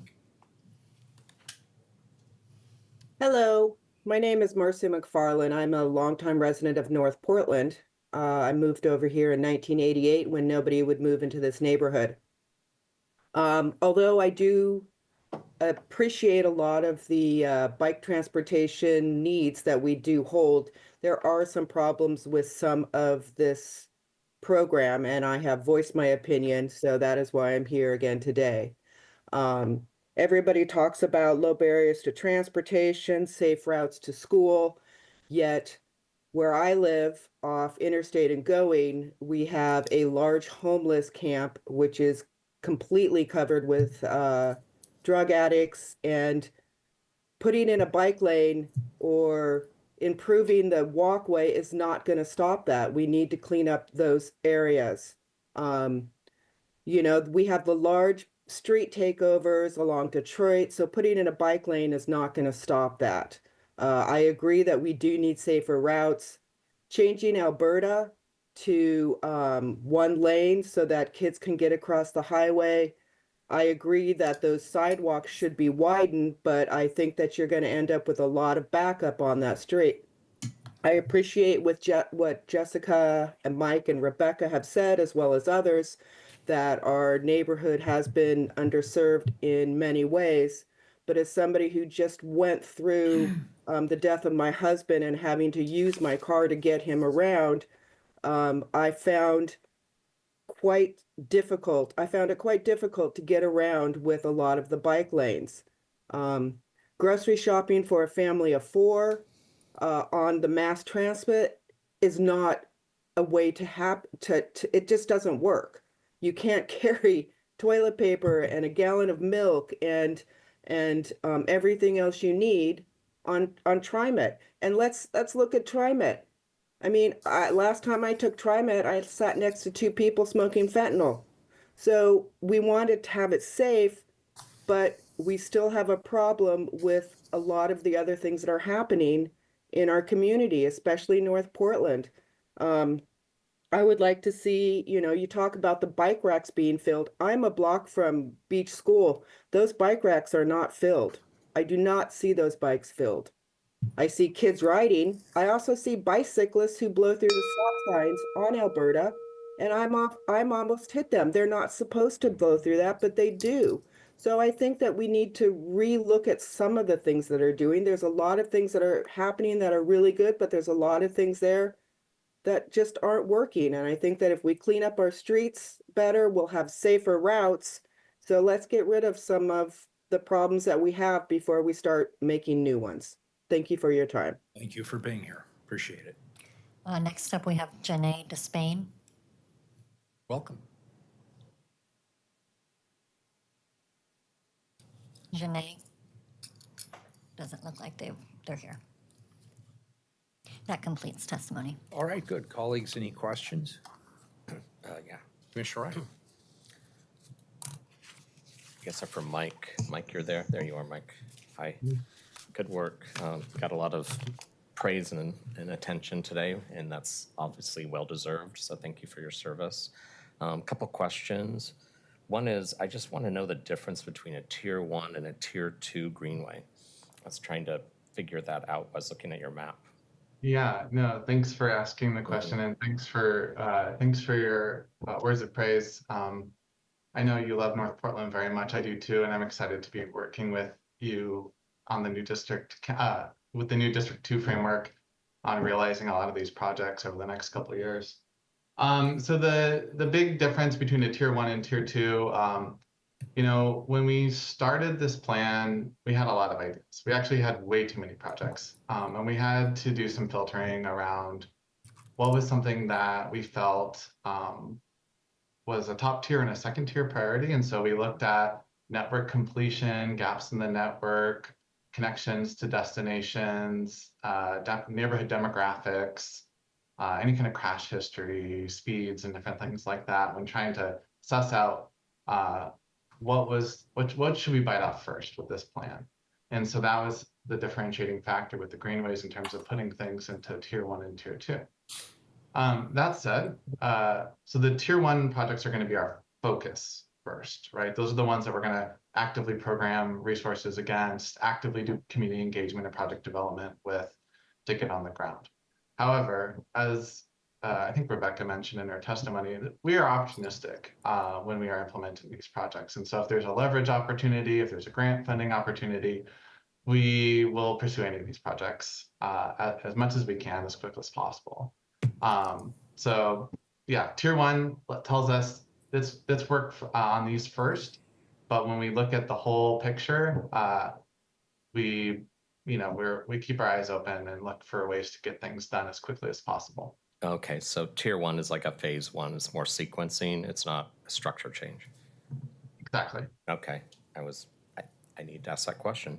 The other one is I live between Ainsworth and Rosa Parks, and there's a really wonderful bike lane that was established a while ago on Rosa Parks, and Ainsworth isn't that far from it. So just tell me what that dialogue was about.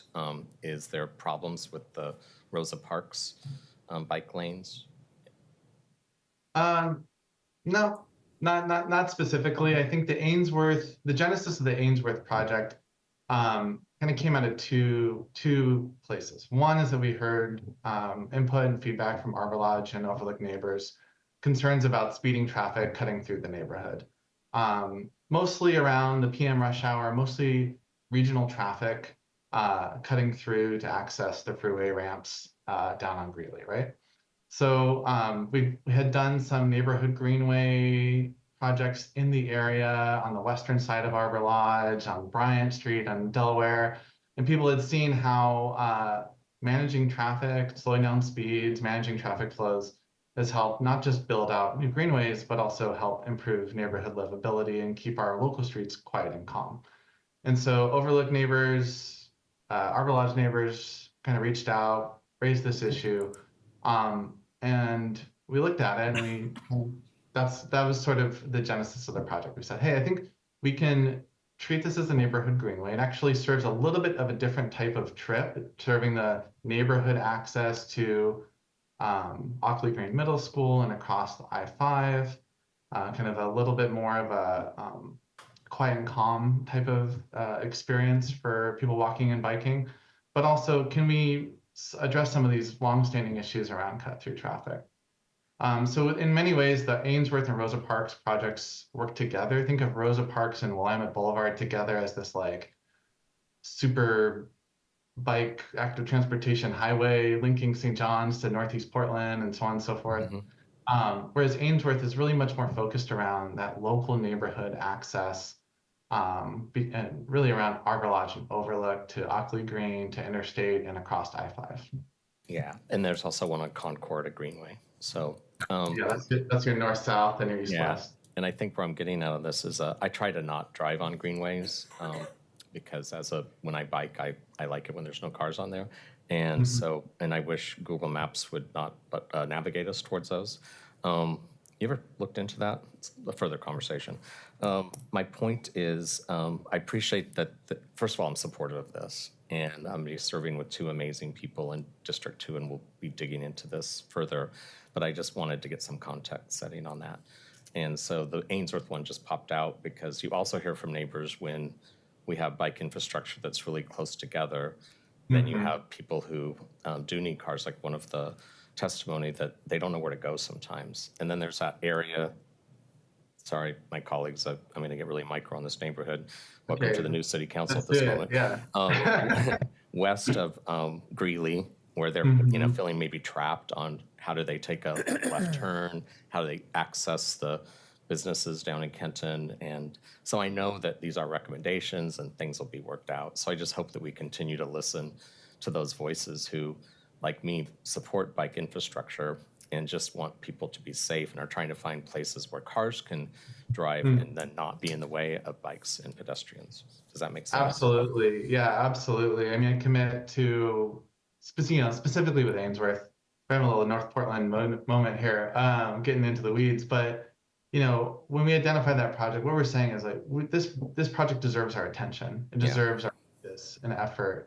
But I will commit, as I have with Nick, with the Overlook Neighborhood Association, as what I do to Arbor Lodge and other neighborhood, localized folks in and around that area, Oxley Green Middle School, for instance, to do that engagement and figure out what works and what doesn't. The last thing we want to do is solve one problem here and create another problem over here.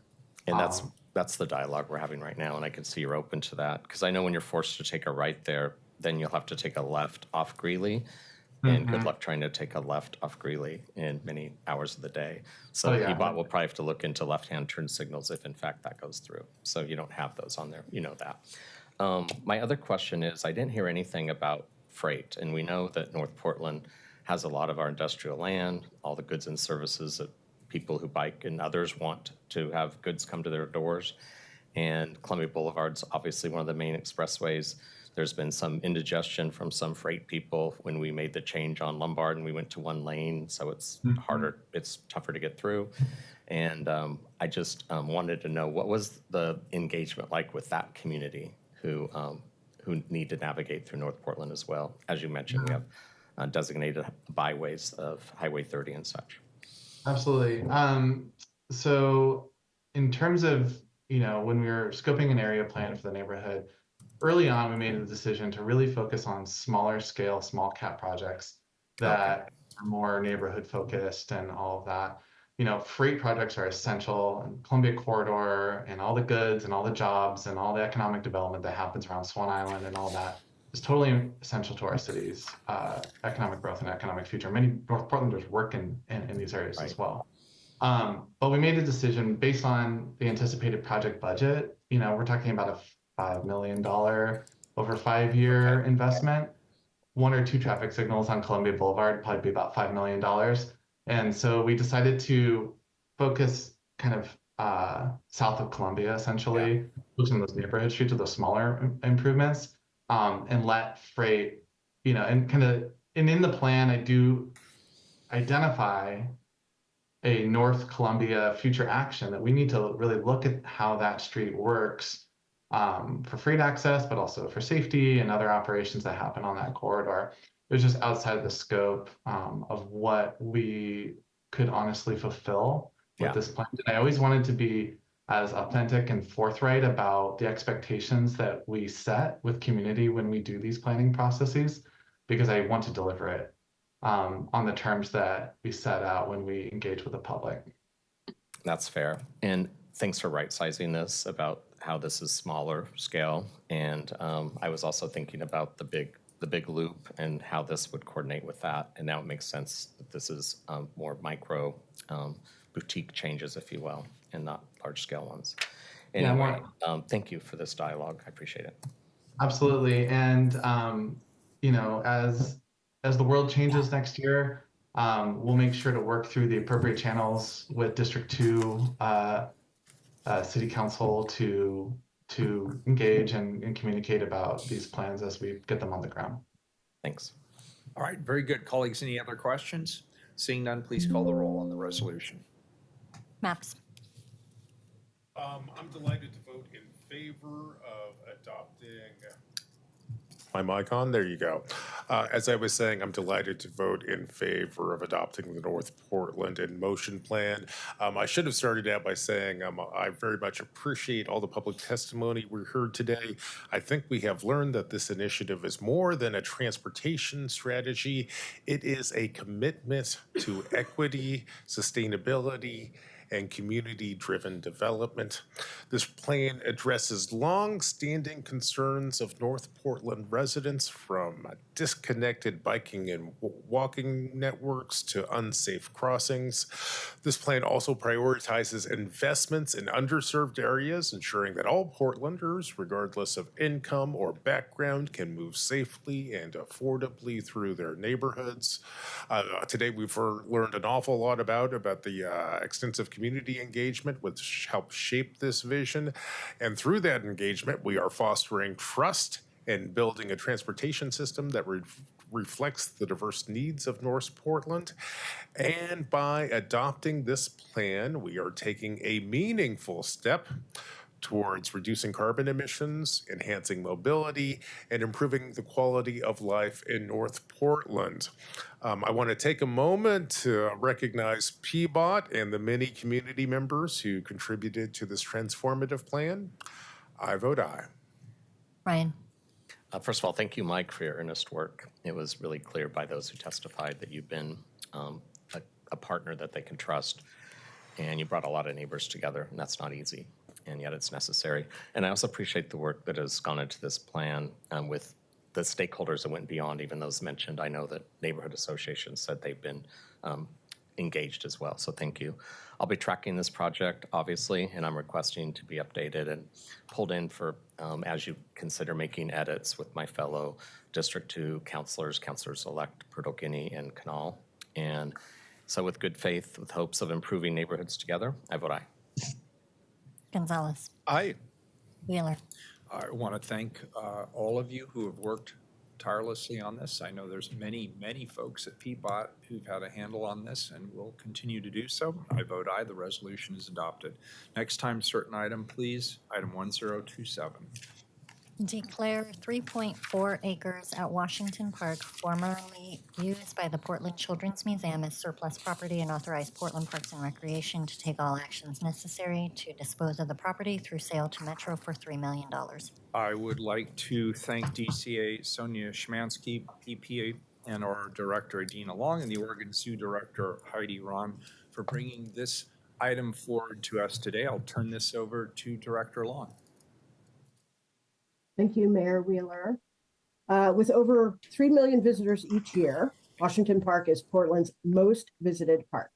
Together with our partners like the Oregon Zoo, Portland Japanese Garden, Hoyt Arboretum, and World Forestry Center, we've created a world-class park and visitor experience. The partnerships in this park is what makes it unique. Here today with me to discuss the next chapter of Washington Park and the Oregon Zoo is Vibrant Community Support Services Real Estate Manager Dylan Paul and Oregon Zoo Director Heidi Ron. Thank you, Director Long. Good morning, Mayor, City Council. It's my pleasure to be here today to present on this item. As Director Long said, my name is Dylan Paul. I use pronouns. And also, as mentioned before, Washington Park partner ecosystem is interdependent. It's very important, that ecosystem, as in it shares parking, shuttle services, event and promotional marketing, and much, much more. We're here today to talk specifically about a building in Washington Park located at 4015 Southwest Canyon Road, known to most as the old OMSI, or Old Children Museum building. In 2021, the building was vacated by the Portland Children's Museum 10 years prior to their lease expiration date. Originally, they had planned to build and relocate to a new facility, but they were hit hard by the pandemic and were forced to close their doors permanently. PP&R then conducted a third-party building evaluation, and the study determined that the building was not viable for rehabilitation due to its age and condition. After the Portland Children's Museum closure, the Oregon Zoo expressed interest in the site and then performed due diligence and community outreach as part of their master planning efforts, with the intent of potentially acquiring the old museum site for the zoo's ongoing long-term resiliency within Washington Park. PP&R is very invested in the success of all partners in Washington Park. Together, we have determined that the best use is to sell this property to the zoo rather than convert it into the expanded surface parking as originally contemplated in the Washington Park 2018 master plan. Pursuant to administrative policy disposition of real city property. Other city bureaus were notified, and none of those bureaus have expressed interest in this property. We are seeking an exception to the existing city disposition policy that removes the Bureau's requirement to post the site for public sale, as the Bureau would not entertain selling such a valuable piece of property without the guarantee that the transaction would result in a very strong and beneficial enhancement to the park visitor experience. A yes vote today formally converts the site to surplus status and allows the city to complete all required transactions included in the attached ordinance. The site's value is unique to the Oregon Zoo in that it's zoned open space and requires significant demolition costs that will be paid for by the zoo.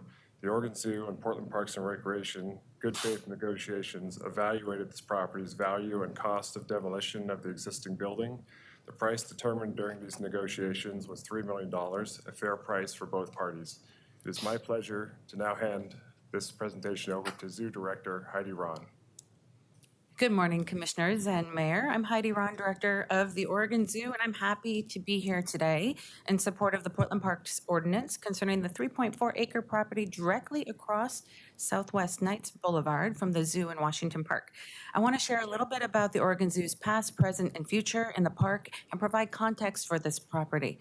I brought with me a letter of support from the Metro Council President, so you know the Metro Council is all in. Next slide, please.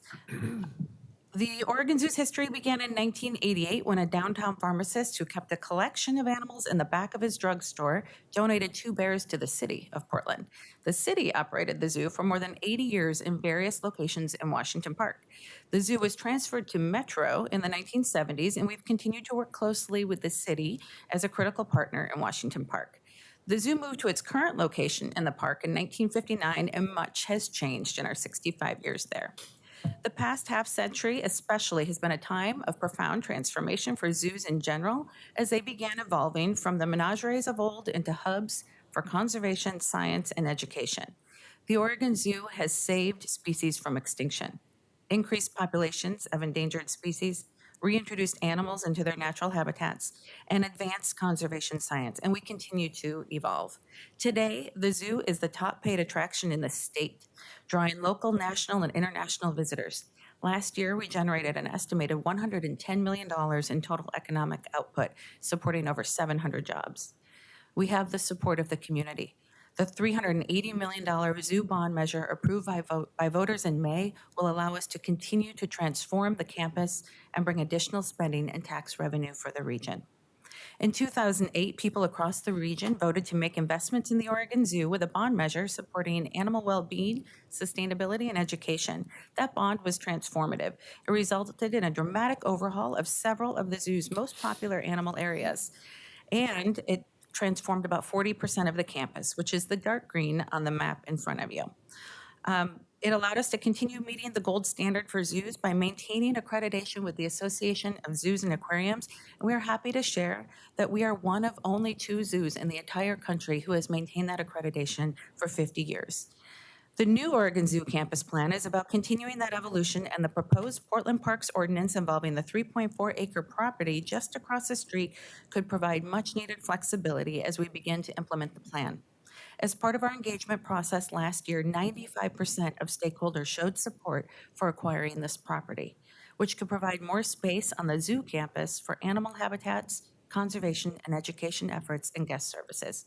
Certain administrative functions and support services could move across the street, for example, creating more space within the current campus footprint. If timing worked out, the site could temporarily serve as a staging area for upcoming bond-funded improvement projects, such as coastal shores, thus easing construction impacts to the zoo. Next slide. We are very excited about what this ordinance could do for Washington Park and for our community more broadly. It would support wildlife conservation while providing educational and recreational opportunities for youth and visitors of all ages. Over the past 65 years, we've learned so much about what it takes to run a modern zoo. We've created better and larger habitats for animals and greatly improved our facilities, but we've been constrained by our physical limitations on the site. This would give us a chance to dream a little bit bigger. Thank you. Thank you, Director Ron. I appreciate your partnership, and I'm sorry I can't be with you today in person. Now, we'd like to answer any questions that the council may have. All right, very good. Colleagues, any questions? Commissioner Maps? Sure. Thank you for the presentation today. I was hoping to learn a little bit more about how we determined the price for this property at $3 million. Where does that come from? Sure. We always look at adjacent properties, comparables within, our consultants that we use at the city, as well as different software systems that we use for running comps at the city. In this case, the zoo actually did a couple of appraisals. Okay. And for open space, you often find a range depending on whether or not there's existing construction. It's not your traditional open space, which would typically be a field somewhere not within a large, I would say tourist ecosystem in many cases. So it's a moving target. So we combined all of that together, negotiated, and came up with kind of a cost benefit for both parties. And I think that we came as close as you could possibly come to what we would consider to be market rate for the transaction. Thank you for that clarification. Mr. Mayor, I don't have any more questions. Very good, thank you. Do we have public testimony? No one signed up. All right, any further discussion on this item? This is an emergency ordinance. Please call the roll. Maps. Aye. Ryan. Aye. Gonzalez. You know, the closure of the Children's Museum was really a tragedy for our community. I served on that board pre-pandemic. It was also really a global leader in Reggio Emilia pedagogy. It was really a both national and international leader in teaching teachers how to reach preschoolers. So I, with some sadness, acknowledged the inevitability of this. There were pieces in motion prior to the pandemic that I think the Children's Museum was going to have to find a new home irrespective of the pandemic, but it certainly was one of the nonprofits crushed by that period of time. So with all of that, I'm hopeful that the zoo can put it to good use for the broader community. I support this and will vote aye. Wheeler. I also want to appreciate the hard work that's gone into this. I hope we can see a better future for this facility. I know it's very tired. I think $3 million, based on what I know from the appraisal, particularly including the lease and the parking spaces, I think it's more than reasonable, and I thank you for that. I vote aye, and the ordinance is adopted. We'll now move to the next time certain items. There are three that will be read together, please. 1028, 1029, and 1030. They are a first reading of a non-emergency ordinance, a resolution, and a first reading of a non-emergency ordinance, respectively. Item 1028, adopt the Montgomery Park Area Plan, including amendments to the comprehensive plan map, zoning code, citywide design guidelines, and related amendments to the Guilds Lake Industrial Sanctuary and Northwest District plans. Item 1029, adopt the locally preferred alternative for the Montgomery Park Transit Project. Item 1030, authorize agreement between the city, Portland Streetcar Incorporated, and 1535-A1 LLC for public benefits related to the Montgomery Park Area Plan. All right, good morning, everybody. What is before the City Council is three items, two ordinances, and one resolution. They're related to each other, obviously. First, the Montgomery Park Area Plan. Second, the Montgomery Park Transit Project, LPA, or Locally Preferred Alternative. Both continued from November 13th and 3rd. And then the Montgomery Park Public Benefits Agreement continued from November 21st. These items are being brought to us by the Bureau of Planning and Sustainability, as well as the Bureau of Transportation. For the Montgomery Park Area Plan and the Transit Project Locally Preferred Alternative, a hearing was held on Tuesday, November 13th, and oral testimony, as you'll recall, was closed on November 13th. Written testimony closed on Tuesday, December 3rd at 5 p.m. For the Montgomery Park Public Benefits Agreement, a hearing was held on Thursday, November 21st. The oral testimony was closed that day on November 21st, and written testimony closed on Tuesday, December 3rd at 5 p.m. So we'll start with the Montgomery Park Area Plan. As you will recall, we had several amendments to the Montgomery Park area plan that were moved and seconded as a package. Colleagues will just take a moment to review those amendments, and I will ask, well, they're already being brought up on the screen. The first one that you will see there that you will recall was Commissioner Rubio's amendment. It renamed the Von Nicolai Plan District to the York Plan District. This amendment is in response to a request by the York Collective, formerly known as the York Work Group, and we can now vote on Amendment 1 unless there's any other questions or comments on Amendment 1. Please call the roll. Maps. Aye. Ryan. Aye. Gonzalez. Aye. Mueller.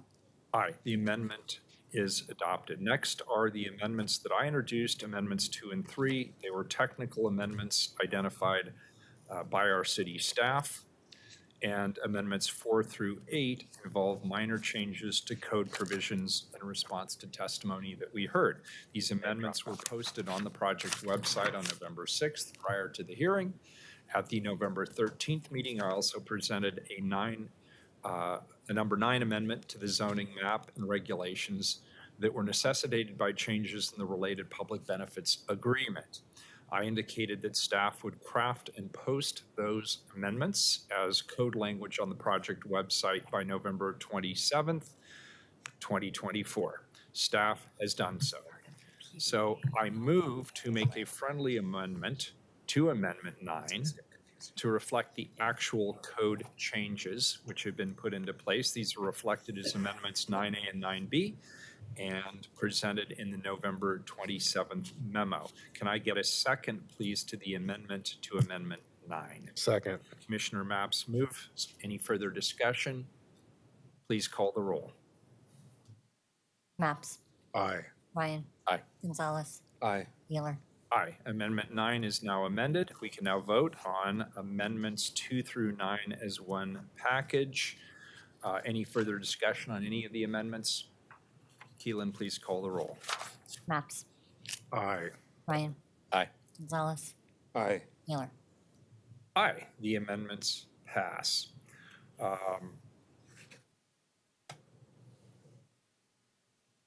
So to reflect and incorporate the amendments that we have just passed, we also have an amended ordinance, amended findings, and the amended area plan to reflect those changes. So I'll ask our staff to please provide an overview of the document that is being considered today. Thank you so much, Mayor, members of the City Council. Patricia Diefenderfer for the record, Bureau of Planning and Sustainability. There are several documents that we are bringing to you today to replace. First, the ordinance has been revised so that its directives reference the as amended report, which includes the amendments you passed today.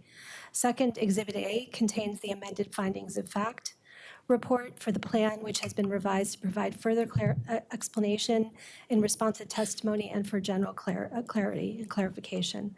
Finally, Exhibit B, the as amended Montgomery Park Area Plan, Volumes 1 through 5, have been revised to reflect the amendments voted on by Council today. All right, very good. So at this point, then, I would call, I will make a motion to vote on the package as amended, if I can get a second. Second. Commissioner Maps seconds. So just to be clear, we're replacing the documents with the as amended Montgomery Park Area Plan Ordinance. That was Exhibit A and Exhibit B, correct? Just to make sure we got that right. Please call the roll. Maps. Aye. Ryan. Aye. Gonzalez. Aye. Mueller. I vote aye. So with this vote to replace the amended ordinance for the Montgomery Park Area Plan, which we just did, the as amended findings and as amended plan, the amended ordinance will now pass to a second reading for a final vote on December 11th. So thank you for that. Now we will move to item 1029. This is the LPA, the locally preferred alternative to the streetcar extension transit project. So I will ask, we've already called that item. We are not voting on this item today. Just to be clear, rather than vote on this item today, this item will be continued. And I need legal counsel to listen carefully to make sure I don't screw this up, since this is land use and it's complicated for a reason. The reason is because it's land use. And if you want any further explanation beyond that, I cannot help you. So rather than vote on this item is now continued to December 11th to be voted on with the other related items. Can I ask a question on this one? Legal counsel eagerly awaits your question. Why is this on the agenda today? I think because it was continued to today. So if we had continued it when we knew it was going to be voted on, that would have been great, but we didn't. So we're continuing it today. Okay, thank you. Good. All right, so finally, we get to the final item. There are two sets of amendments to the public benefits agreement, the third item that was called. As you recall, at our November 21st meeting, there was an amendment made by Commissioner Ryan. That amendment was seconded. My recollection is that amendment adds a requirement, both for data collection as part of the middle wage jobs report, that the property owners will prepare. That was the gist of it, as I recall. Is there any further discussion on Commissioner Ryan's amendment, which has been proposed and seconded? Please call the roll. Maps. Aye. Ryan. Aye. Gonzalez. Aye. Miller. Aye. The amendment has been adopted. Now, there are also a few additional technical amendments that council needs to consider today. I'd like to amend the public benefits agreement to change the name of the York Work Group to the York Collective, change the name of the plan district in the PBA to the York Plan District, to make the name consistent with Commissioner Rubio's amendment to change the name of the district in the plan and to include Exhibit C. Exhibit C, as I'm sure you all recall, was already referenced in the filed agreement, but it was not actually attached to that agreement. It is a covenant that describes in more detail how the affordable housing components of the agreement will work, and that needs to be included and attached. So I move to amend Exhibit A, the public benefits agreement, to change the name of the plan district to the York Plan District, change the name of the York Work Group to the York Collective, and to add Exhibit C to the PBA. Is there a second? Second. Thank you, Commissioner Maps. Is there any further discussion on the amendment? Please call the roll. Maps. Aye. Ryan. Aye. Gonzalez. Aye. Miller. Aye. So the amendment is adopted, and it's now all of those amendments and changes are now consistent and in the plan and with the appropriate exhibits attached. With this vote to amend the Montgomery Park public benefits agreement, the ordinance now passes to second reading for a final vote on December 11th. Be there. All three of these items are continued to the City Council meeting on December 11th at time certain, 10:30 a.m. Is that what you have, Keelan? That's correct. 10:30 a.m. time certain for a second reading on the as amended replacement documents and the public benefits agreement, and a final vote on the transit project locally preferred alternative. Now, see, that wasn't so hard, was it? We will now, let me get rid of the second readings, because I know we have a lot of staff hanging on for 4 second readings, and this will just take us a moment. So let me get rid of the second readings that are on the regular agenda, if I could. Item number 1049 is a second reading. We've already heard a presentation and taken testimony. Is there any, can you read it, Keelan, and then I'll ask if there's any further business. Amend code to align with the amended city charter approved by voters in Portland Measure 26-228. Any further discussion? Please call the roll. Maps. I'm going to vote in favor of this. As I've said many times before, this council is making sweeping changes to code with frankly not a lot of time to think about what we're doing. I encourage future councils to come back and review the space to make sure that we got it right. In the meantime, I vote aye. Ryan. Aye. Gonzalez. Aye. Wheeler. This is very dense stuff, and I really want to thank all of the staff who's worked so hard on this. Many people amongst our city employees have had to work overtime, evenings, and weekends to true up our code to reflect the charter changes. I want to thank everybody for their efforts. I vote aye, and the ordinance is adopted. 1051, also a second reading. Amend Parks and Recreation Code to align with the amended city charter approved by voters in Portland Measure 26-228. Same deal. Any further discussion? Seeing none, call the roll. Maps. Aye. Ryan. Aye. Gonzalez. Aye. Wheeler. Aye. The ordinance is adopted. 1054, a second reading.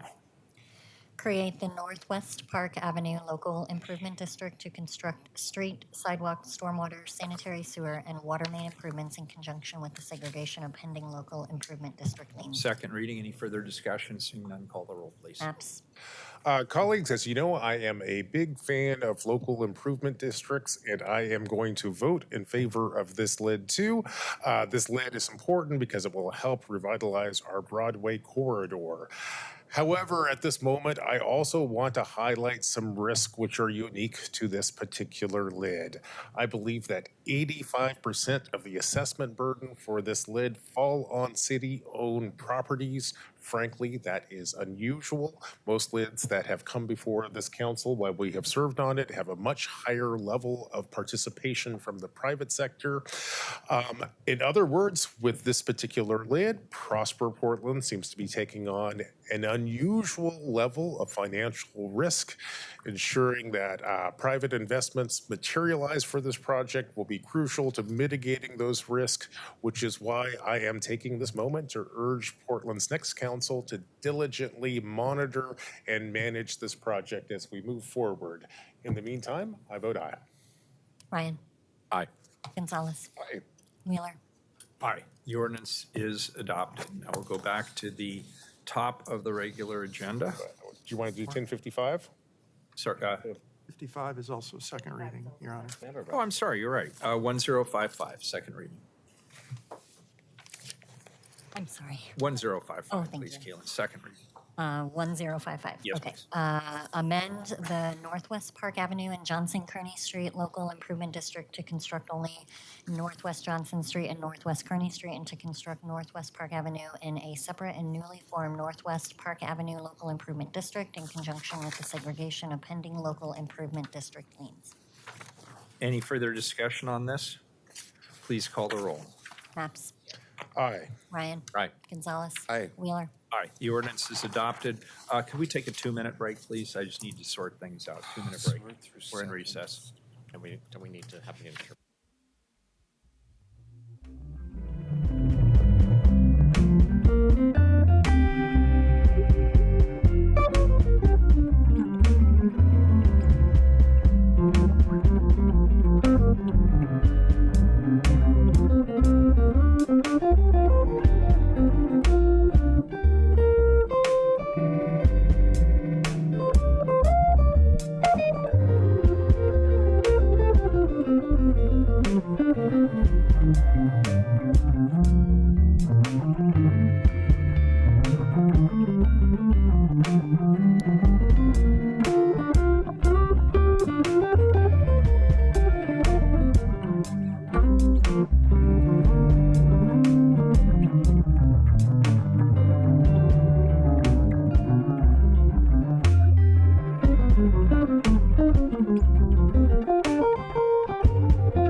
The city attorney to file an unfair labor practice complaint. Colleagues, the city and unions enter into collective bargaining agreements in an effort to preserve labor harmony. In doing so, both parties waive certain rights during the term of the agreement, including, for example, the union's right to strike and picket, and the city's right to lock out employees. AFSCME held a picket, calling it a practice picket, on October 9th of 2024. Several days prior to the violation, city attorneys contacted AFSCME to notify them of the violation and reaffirm our goal of resolving the successor contract peacefully. After the picket, HR Director Tracy Warren sent a letter to AFSCME President Rob Martineau, letting him know that the picket violated the contract and that if it happened again, the city would file an unfair labor practice and grievance. She shared her hope that this would not be necessary and that both parties would abide by the contract that both parties had signed and agreed to. Despite the city's outreach in an effort to preserve labor harmony, AFSCME went ahead and held another unlawful practice picket, as they called it, on November 4th of 2024. The city responded on November 8th with a grievance, as we said we would do. Understanding there is now a grievance meeting taking place this week, this resolution authorizes city attorneys to file an unfair labor practice pending the results of that grievance meeting. Chief Deputy City Attorney Heidi Brown and Director of the Bureau of Human Resources, Tracy Warren, are both here to present the item. Welcome, Heidi and Tracy. Thanks for your patience. Thank you. Good morning, Mayor and Commissioners. My name is Heidi Brown. I'm a Chief Deputy with the City Attorney's Office. Tracy, do you want to? Good morning. Happy to be here. Tracy Warren, HR Director. So Director Warren and I are here today to ask Council to grant authority, if needed, to file an unfair labor practice complaint against AFSCME for violating the collective bargaining agreement. As I will explain, we hope not to need to file it, given the meeting that the mayor just referenced between Director Warren and AFSCME President Rob Martineau, which is scheduled for tomorrow. So hopefully that will resolve things short of anything else. Just so council's aware, the city and AFSCME are parties to a collective bargaining agreement that is in effect. It started January 1 of 2021, and the effective date ends at the end of this month. The parties are currently in bargaining for a successor collective bargaining agreement, and they start mediation as part of that process on December 12th. The history of this is that on October 3rd, after hearing that AFSCME was planning on picketing on October 9th, our office reached out to AFSCME's attorney to share that the city believed that the picket would violate Article 25.1 of the parties' collective bargaining agreement. Under the agreement, the union had agreed that during the course of the contract. They would not strike, they would not picket, and the city agreed that we would not lock out our employees. This is a standard clause in many of our contracts and contracts all over the state.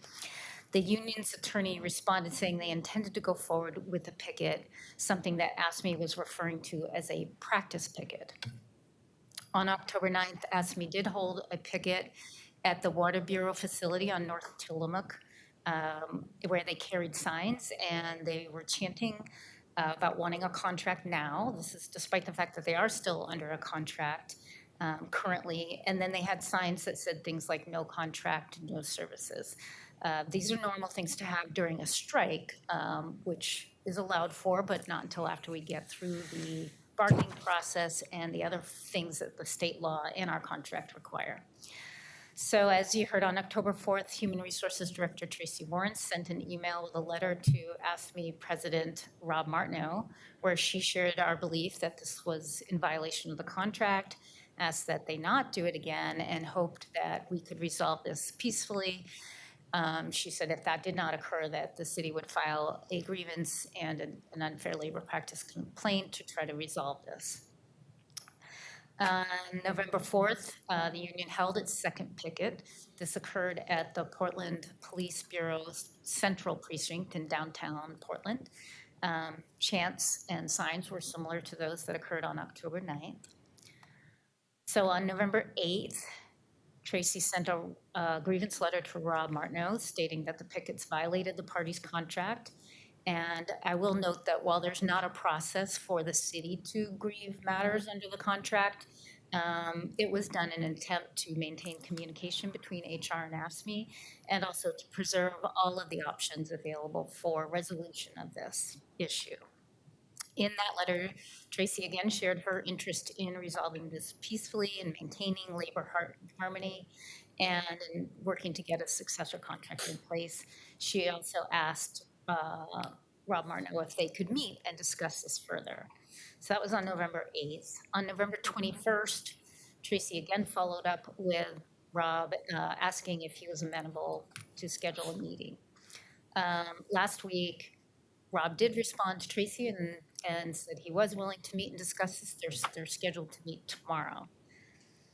So what we're asking for is authority to file an unfair labor complaint. We would like to wait and see if the meeting tomorrow is fruitful and hope that things get resolved and there won't be a need to. Just so that everybody is aware, we have up to 180 days from the first violation, so October 9th, to file this. So there's not a requirement that it be filed today or tomorrow or anything of that sort. There's time to resolve that, and hopefully we can get this resolved. I would note that both the city and ASME agreed that during the collective bargaining agreement, the union would not strike or picket, as I said, and the city would not lock out its employees. And just like the city cannot practice, I realize they're calling this a practice picket, but just like we cannot practice locking out our employees, meaning we'd lock them out and not let them come to work, the union cannot practice striking, in other words, withholding their work, and they also cannot practice picketing, which is what we're concerned about that they engaged in. And why is this? This is because everybody agreed not to do this so that we would have labor harmony while we're under this collective bargaining agreement. So I would note that Tracy's been diligent in her efforts to resolve this issue without filing a ULP. We continue to hope to not file one and that this will be resolved amicably and that we will avoid the need for this. This would simply be an authorization from you for my office to file this if that's needed. Hopefully it will.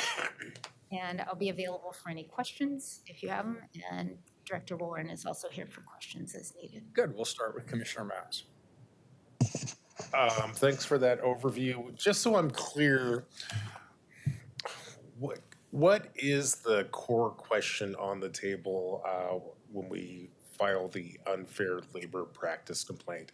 Is that question, is a practice picket a picket? Or it's the employment relation or the Oregon law says that if a union violates a written agreement during the term of that agreement, that is an unfair labor practice. Similarly, Oregon law provides that if an employer violates a contract, that is an unfair labor practice. During the course of a contract, the grievance is the normal way for the union to resolve it, but oftentimes the unions will file both a grievance and an unfair labor practice complaint just to preserve all avenues of available. So does that answer your question? It's provided for by law that during the course of a collective bargaining agreement, the terms can be enforced through the Employment Relations Board, the agency that interprets and enforces the collective bargaining laws in Oregon. So let's say we filed this complaint and the powers that be rule against the city. So what is the claim in that case? That is, or what would the finding be in that case? Or the They would find that the union's conduct did not violate the contract. Okay. Thank you very much. Very good. I have a couple of questions. So, and look, I think all of us here want to have a good relationship with our city employees. And if you heard this morning, our city employees are doing a lot of work. In addition to their regular jobs, we are also working feverishly to transfer to a new form of government, and we're dealing with a lot of big planning issues all simultaneously. So we want to do right by our employees. But I'm going to be honest, as I read through our lengthy contract again this week, I landed right where you did, Heidi, on 25-1, on page 81 of the contract, which we signed and which AFSCME signed. And in it, it says in black and white, this agreement is a guarantee that for its duration, which is until 12/31, for its duration, there will be neither strikes, picketing, nor lockouts. That's what it says in black and white. And so I'm presuming, and I guess we'll have the opportunity to hear from our labor partners soon, that there is something else they are looking at in the contract that suggests to them that a practice picket is the thing. Is there anything else in this contract that I missed that references a practice picket? Because I could not find it.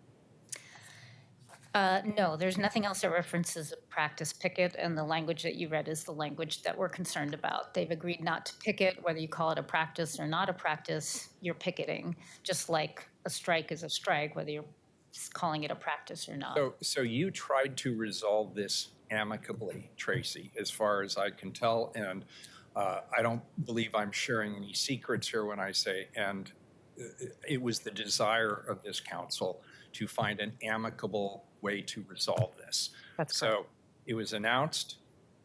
You said that a practice picket isn't a thing per the contract we all assigned. They went forward with the practice picket, and then they announced they might do it again.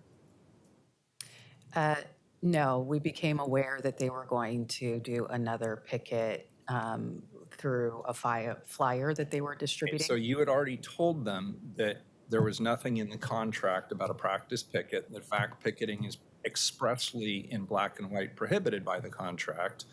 And you sent them a letter saying, we felt it was in violation.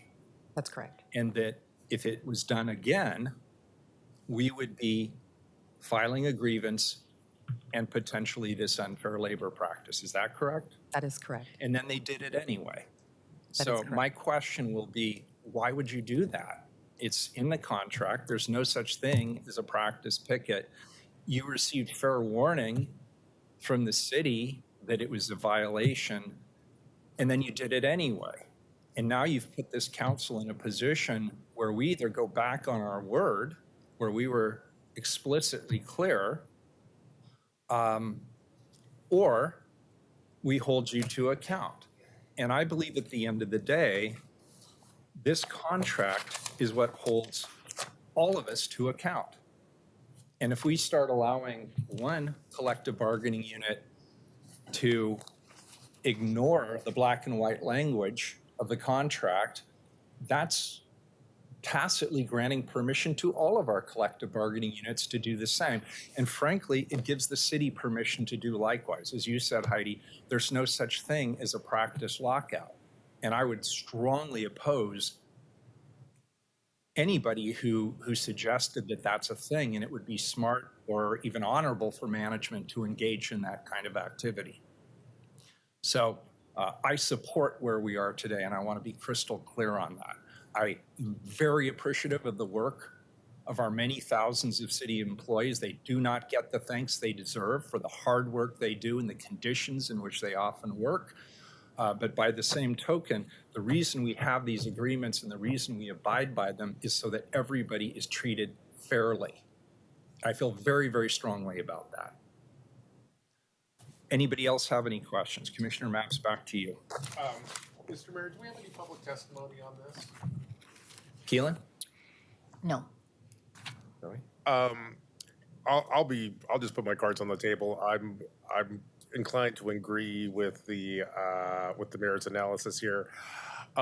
Rob's also in the room. I don't know if he is in a position where he wants to speak to council for 3 minutes, but in terms of having a complete dialogue, if you are open to it, Mr. Mayor. I don't want to put Rob on the spot, but Rob is always entitled to come address us, of course. Come on up, sir.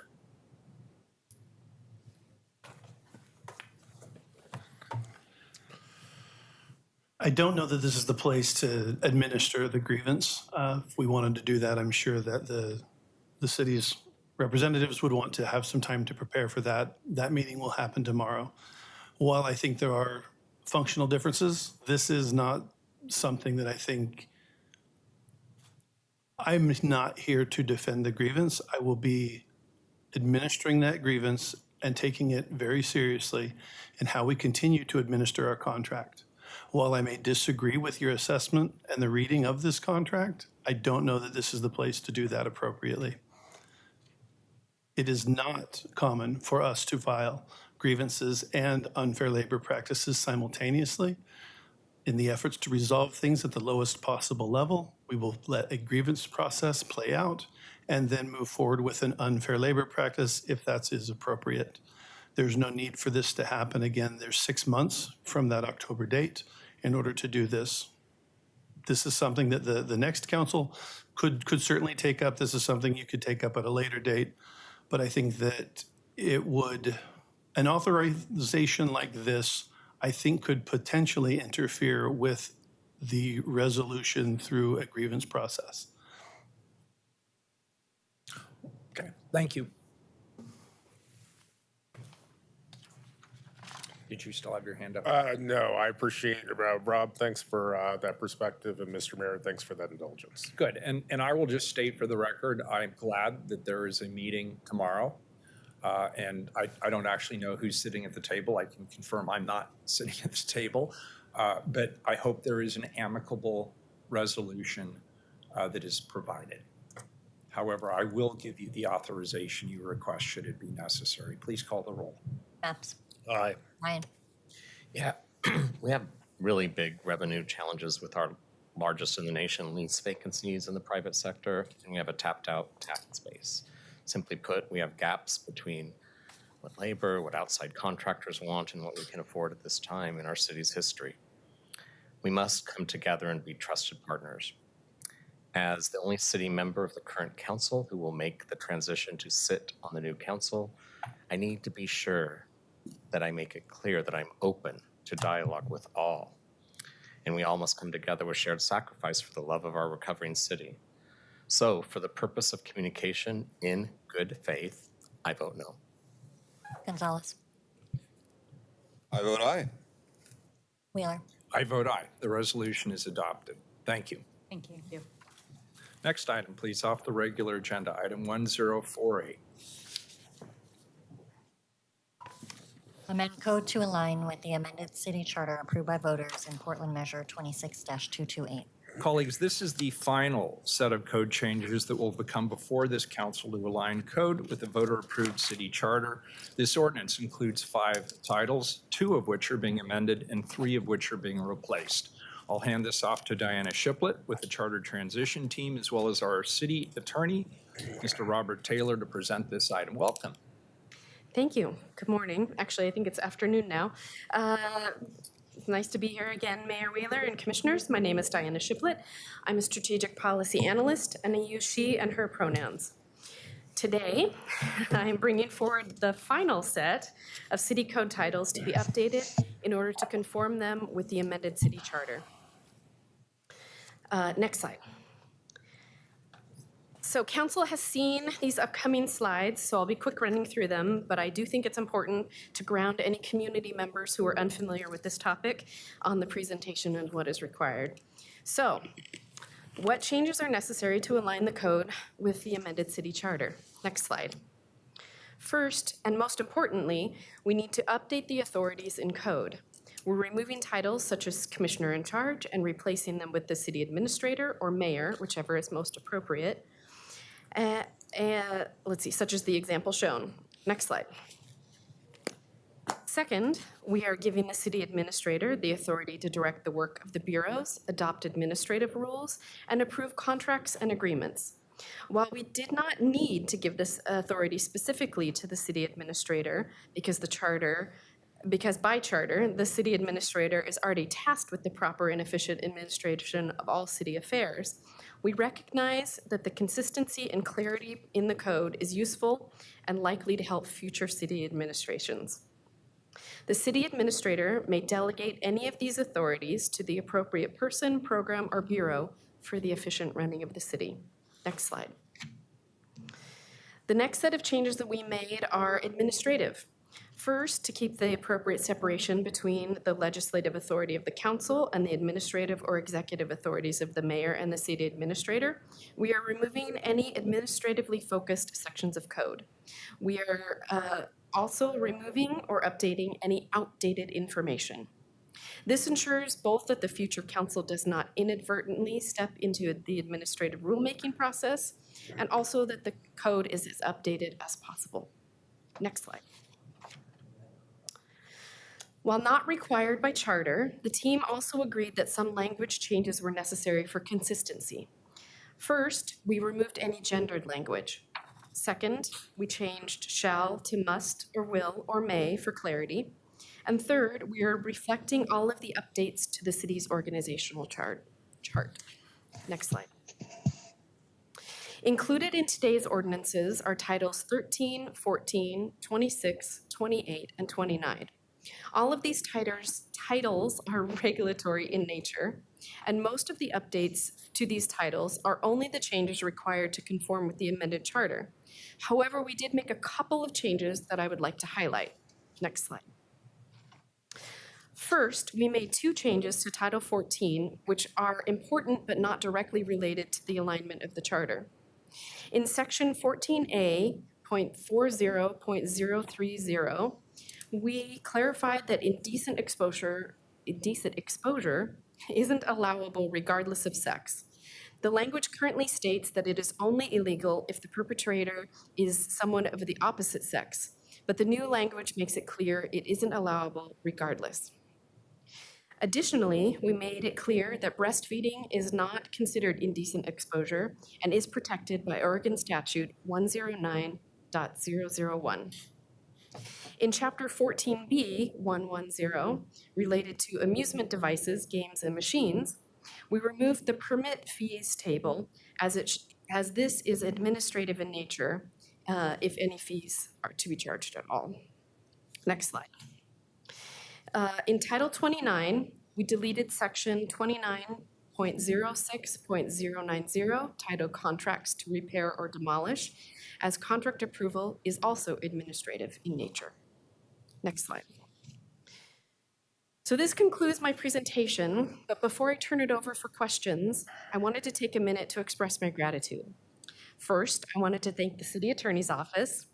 I think over the course of the last 2 years of working on this project, I have had the pleasure of working with nearly every member of that office, and the level of professionalism, thoughtfulness, and expertise amongst that team is unmatched, in my opinion. And second, I wanted to thank the City Auditor's Office, who have done an incredible level of work and who, as we speak, are indexing thousands of code sections to ensure that they are both accurate and posted on the city's website for public access. I also want to take a moment to thank every Bureau leader, staff, and community member who helped with this work. Their input, advice, expertise, and true desire to make the best code for the community will help set the city up for success and provides a foundation for future improvements to the code. And lastly, I wanted to thank you, Mayor and Council, for your questions and thoughtful discussions as we work through this process. I know these helped create a better end product, and I appreciate your dedication to leaving a solid foundation for Portland's future. And now, in the spirit of that same discussion of thoughtfulness, I'll turn it over to you to ask questions. Thank you. All right, very good, colleagues. Losing my voice. Any questions, colleagues? Commissioner Maps. I have some questions / probably statements. First, I want to say I very much appreciate staff's work on all of this, and what we are doing here is fulfilling the will of the voters. I'll take this moment to share some concerns that I've shared probably several times today and several times over the last several weeks, as we're just making a whole lot of change in this space.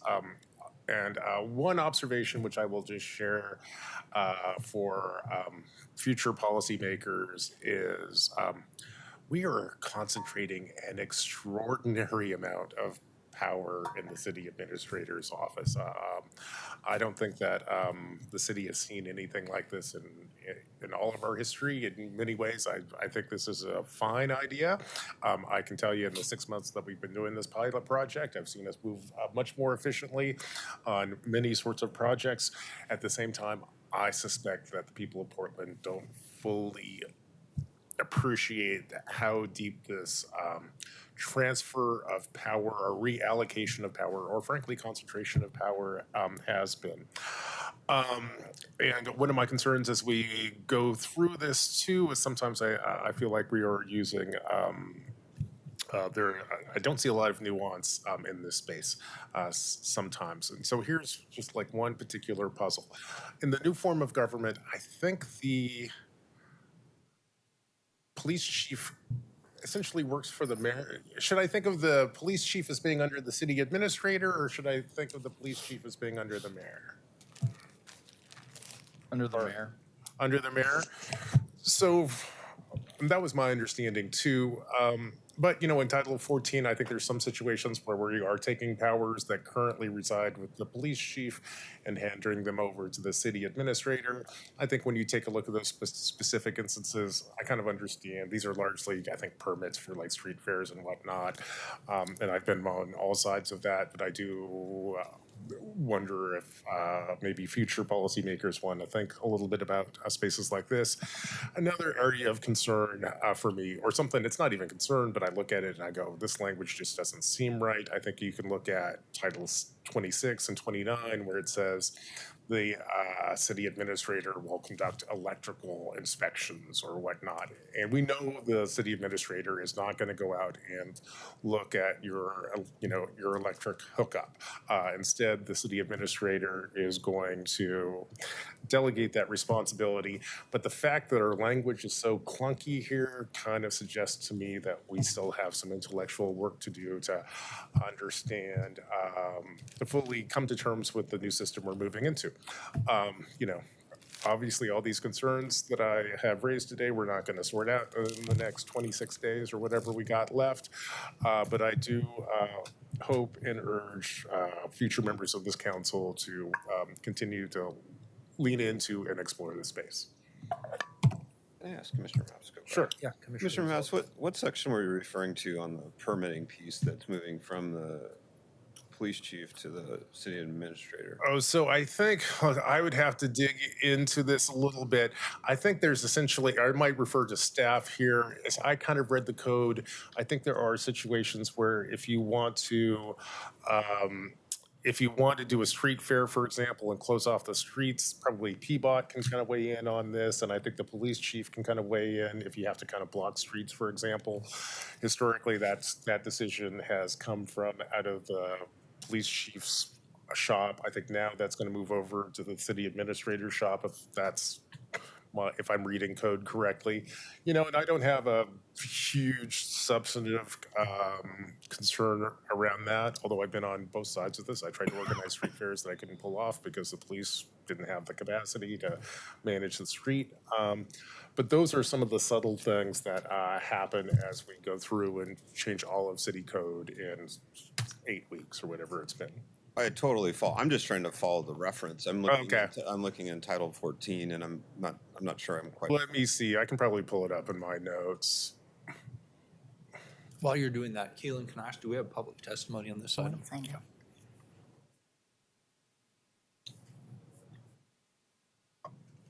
Let me get back to you, Commissioner. Robert, do you have any suggestions on where we might look? I mean, I'm looking in the It's probably 14B. 14B. I think it's 14B, somewhere in the 100s, I'm guessing. Yeah, I would go back and look at it in more detail. I would say more generally, just to kind of orient us to our earlier conversation about changing references in the code where it had it, director's authority, changing that to city administrator's authority. Right. The definition of city administrator includes the administrator or their designees.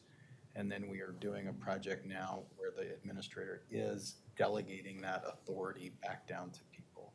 And part of that is to align with the charter, which says that all employees report to the city administrator.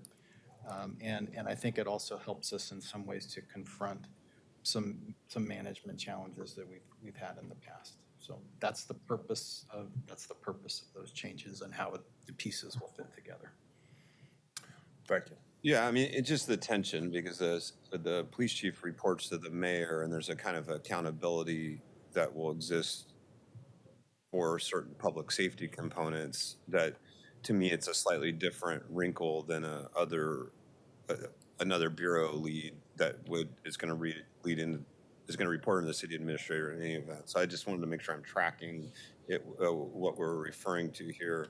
It has nothing to do with like public unrest or anything like that. This is specific to street closures and. When I did the skim of this, although frankly, I would also, in my quick skim, this document is 162 pages long for just chapter 14, I think.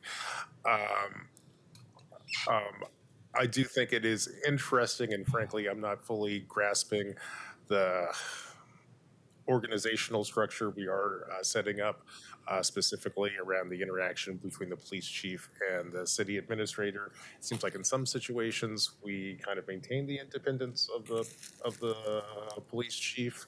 Or Mike, do you know how it works?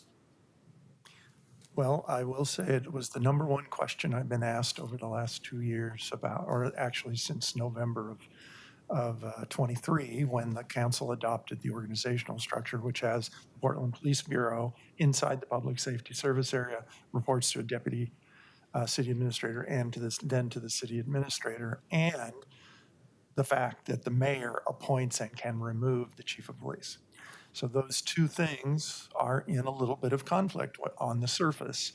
I think what we've been trying to do through code is we've been trying to reconcile charter language, which really vests all of this authority in the city administrator, and the idea that management authority of the police bureau, in this case, ultimately at the end of the day rests with the mayor. I think we've talked about this before, that the mayor and the city administrator on multiple topics, including the operations of the Portland Police Bureau, are going to have to be in each other's hip pocket. They just have to be together on this.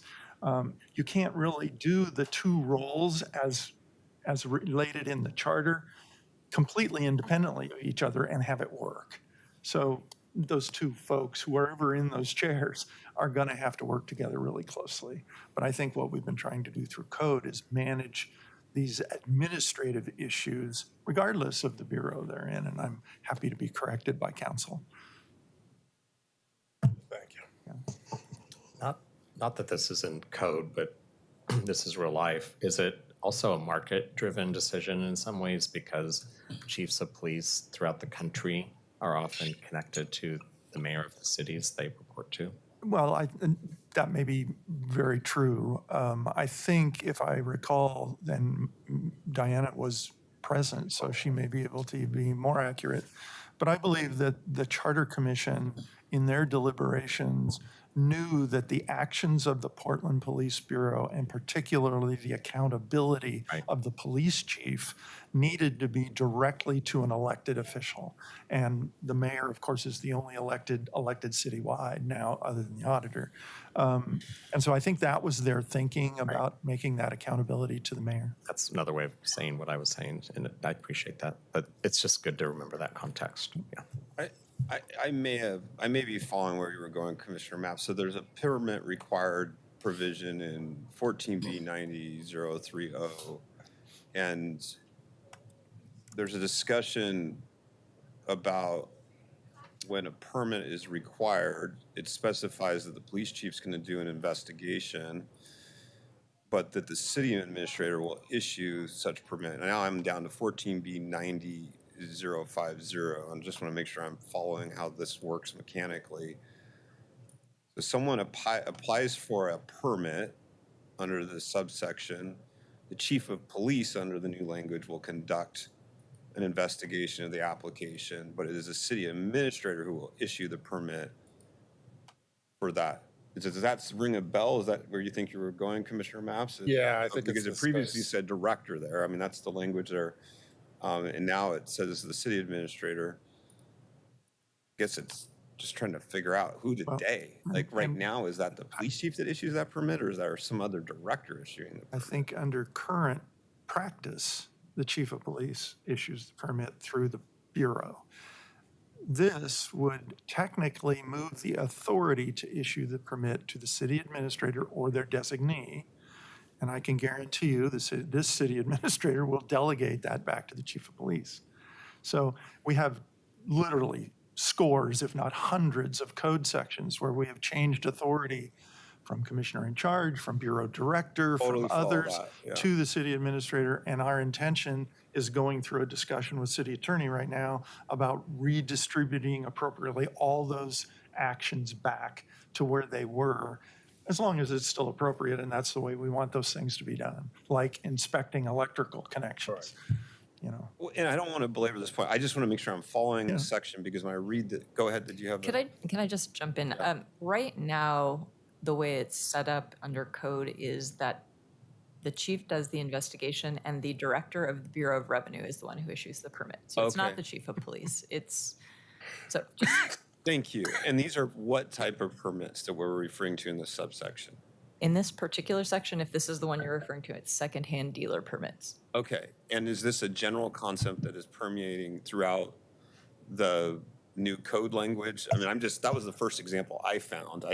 Generally, I mean, I'm not familiar, but yes, the substitution, when we found the word director, which at least in this section is revenue, it may be other directors in other parts, that was being substituted for a city administrator.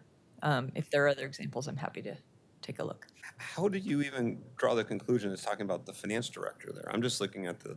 So look at, sorry, this is a lot We of are detail. in the weeds. So, I'm yeah, we are. sorry. I just wanted to make sure I was following. I know, and that's We're into the 14B 90020 definitions. Uh-huh. And so again, I'm looking right now at current code, not at the document. I'm looking at the red line, so Right, okay, so the red line. So if you look at H under 020, it says director, means the director of Bureau of Revenue and Financial Services Revenue Division or designee. And then if you were in 050, the current 050, A says the director shall issue the permit. So. Okay. I think I'm following. I think in this case, I'm okay if this is the only, if we were in a core public safety area, we're talking about things that involve, like, again, civil unrest. I even get into the topic of things like closing streets for mammoth, public participation, I think there's an interesting question there. Like, is that it? And there's tension today on those type of things, and there's going to be tension in the new form of government under those things. Prosper wants to do something. Economic development wants to get things activated downtown, and we want to bring back the Rose Parade, and that has an impact on both police and fire. And there's going to be tensions there, and because there's tension today. And but in this example, I'm not concerned, but I follow your general point. Right, and I would say, I want to make it clear. I can certainly go through this, the stack of documents we see and see that staff has been fairly methodical in basically just swapping out, where appropriate, swapping out, commissioner or director for a city administrator. I do think that there are some edge cases. Broadly, I think that's going to make us a better, more efficient city. I think there might be some edge cases where that may not be the org chart that serves the people of Portland best. And I don't think that we are sitting here in this room today trying to figure out the new org charts.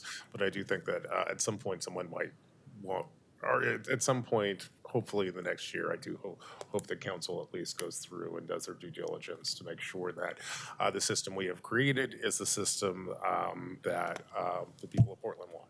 Yeah. Okay. All right. Anything else? Mayor, might I say something? Yeah, of course. I just want to thank Diana and all of your work. This has been a huge amount of work. It really is historic. You have managed this very well. You said very nice things about our office. I want to share that with you also. So thank you. A lot of work, a lot of detailed work. Thank you very much. Appreciate it.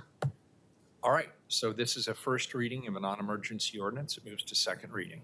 Thank you all. Thank you. Looks like we're going to 1050, which is a first reading of a non-emergency ordinance. Authorize water revenue bonds to finance water system capital improvements for an amount sufficient to produce net proceeds of up to $250 million and to refund outstanding water revenue bonds. Colleagues, as you just heard, this is an item related to the issuance of water revenue bonds. It's being put forward by our debt management folks, as well as the budget and finance service area. And we have Jonas Beery here to introduce the item.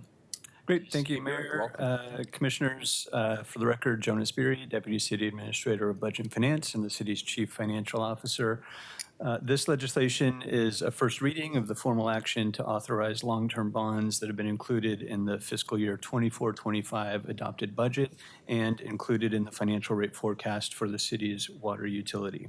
This ordinance will enable Budget and Finance via the Debt Management Office and the Portland Water Bureau to coordinate in the issuance of revenue bonds to fund the Water System Capital Improvement Program. The bonds will be secured by and paid from revenues generated by the water system. The borrowing also allows for the refinancing of outstanding water revenue bonds for interest savings if that math works out. The city's debt manager is online to walk through the details, and I believe we also have Water Bureau staff available to assist with questions if needed, and I'll hand to Matt. Thank you for the introduction. DA Beery, for the record, I'm Matt Gurok, Debt Manager in Budget and Finance. As mentioned, this ordinance will provide the authority to issue water revenue bonds in an amount not to exceed $250 million for the financing of capital projects plus cost of issuing the bonds.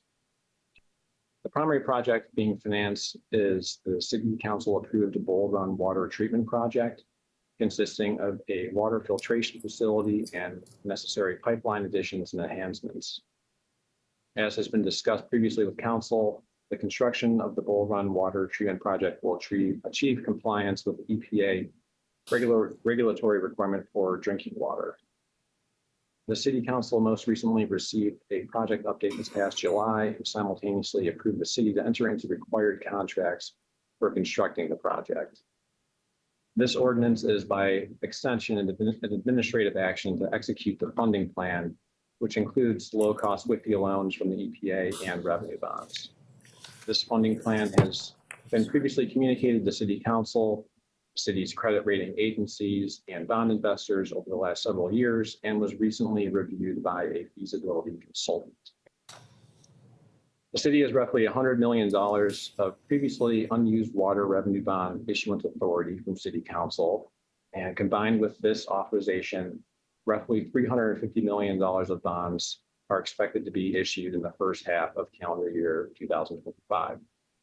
The bonds are expected to have a repayment term of up to 30 years and is estimated to have a borrowing rate of roughly 4.5% based on current market conditions. Over the coming months, the financing team will draft an official statement of the city to market the securities and then subsequently sell the bonds. That concludes the overview of the item, and happy to answer any additional questions. All right, very good. Colleagues, any additional questions? I have a couple. Commissioner Mapps. Thank you for the presentation, and thanks to everybody who is working on this important project. Have we factored in, will these bonds impact rates?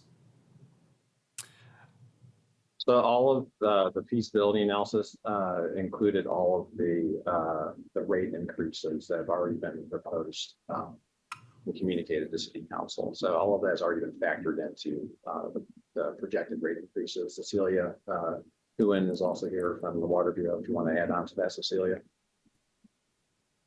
Nothing to add. That's correct. Our rate forecast already incorporates the issuance of these bonds. Great. To support the project. And another follow-up question, I don't know if this is for Matt or Cecilia, is would pulling this $250 million in bonds impact the Water Bureau's credit rating, or do we expect this to be fine? As I mentioned in the talking points, all of the funding plan has already been communicated to the rating agency, so that's been factored into it.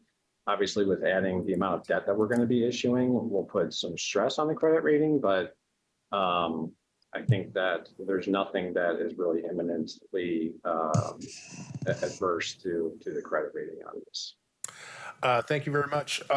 One last question, and this is probably more of a statement, especially in the infrastructure space. We do big projects that cost a lot of money. You need to pull bonds in order to get these done. I do hope that the city develops kind of a comprehensive strategy for managing our infrastructure and build needs as we move forward. I've been eager to have that conversation for the last 4 years. I know Matt's doing great work here, but I'm still not quite sure if I understand our long-term vision here and where our boundaries are. Because on the one hand, talking to my constituents, I know they feel like their utility bills are getting about as high as they can possibly go. And I do worry about taking out so much in bonds that we impact how much it costs us to borrow money. I don't know how we work it all out, and this is true of utilities in particular, but if we were to make a big move frankly, if we were to just fix our roads, that would have other implications. We got big infrastructure needs in parks too. How all this fits together, I think we need to continue to think about deeply. If I can just clarify one thing too, is that with the credit rating, there wouldn't be any major change. So, the city's, the water system credit rating would still be a strong investment grade credit rating in the AA category based on all the indicators that we see. Great. I'm glad to hear that. Thank you. Do we have public testimony, Keelan? No one signed up. Very good. Any further questions on this, folks? Thanks for the hard work on this, Jonas. This is a first reading of a non-emergency ordinance. It moves to second reading. Next item. 1052, also a first reading of a non-emergency ordinance. Amend the Portland Clean Energy Community Benefits Fund Climate Investment Plan. DCA Donnie Oliveira is here to kick us off. Welcome.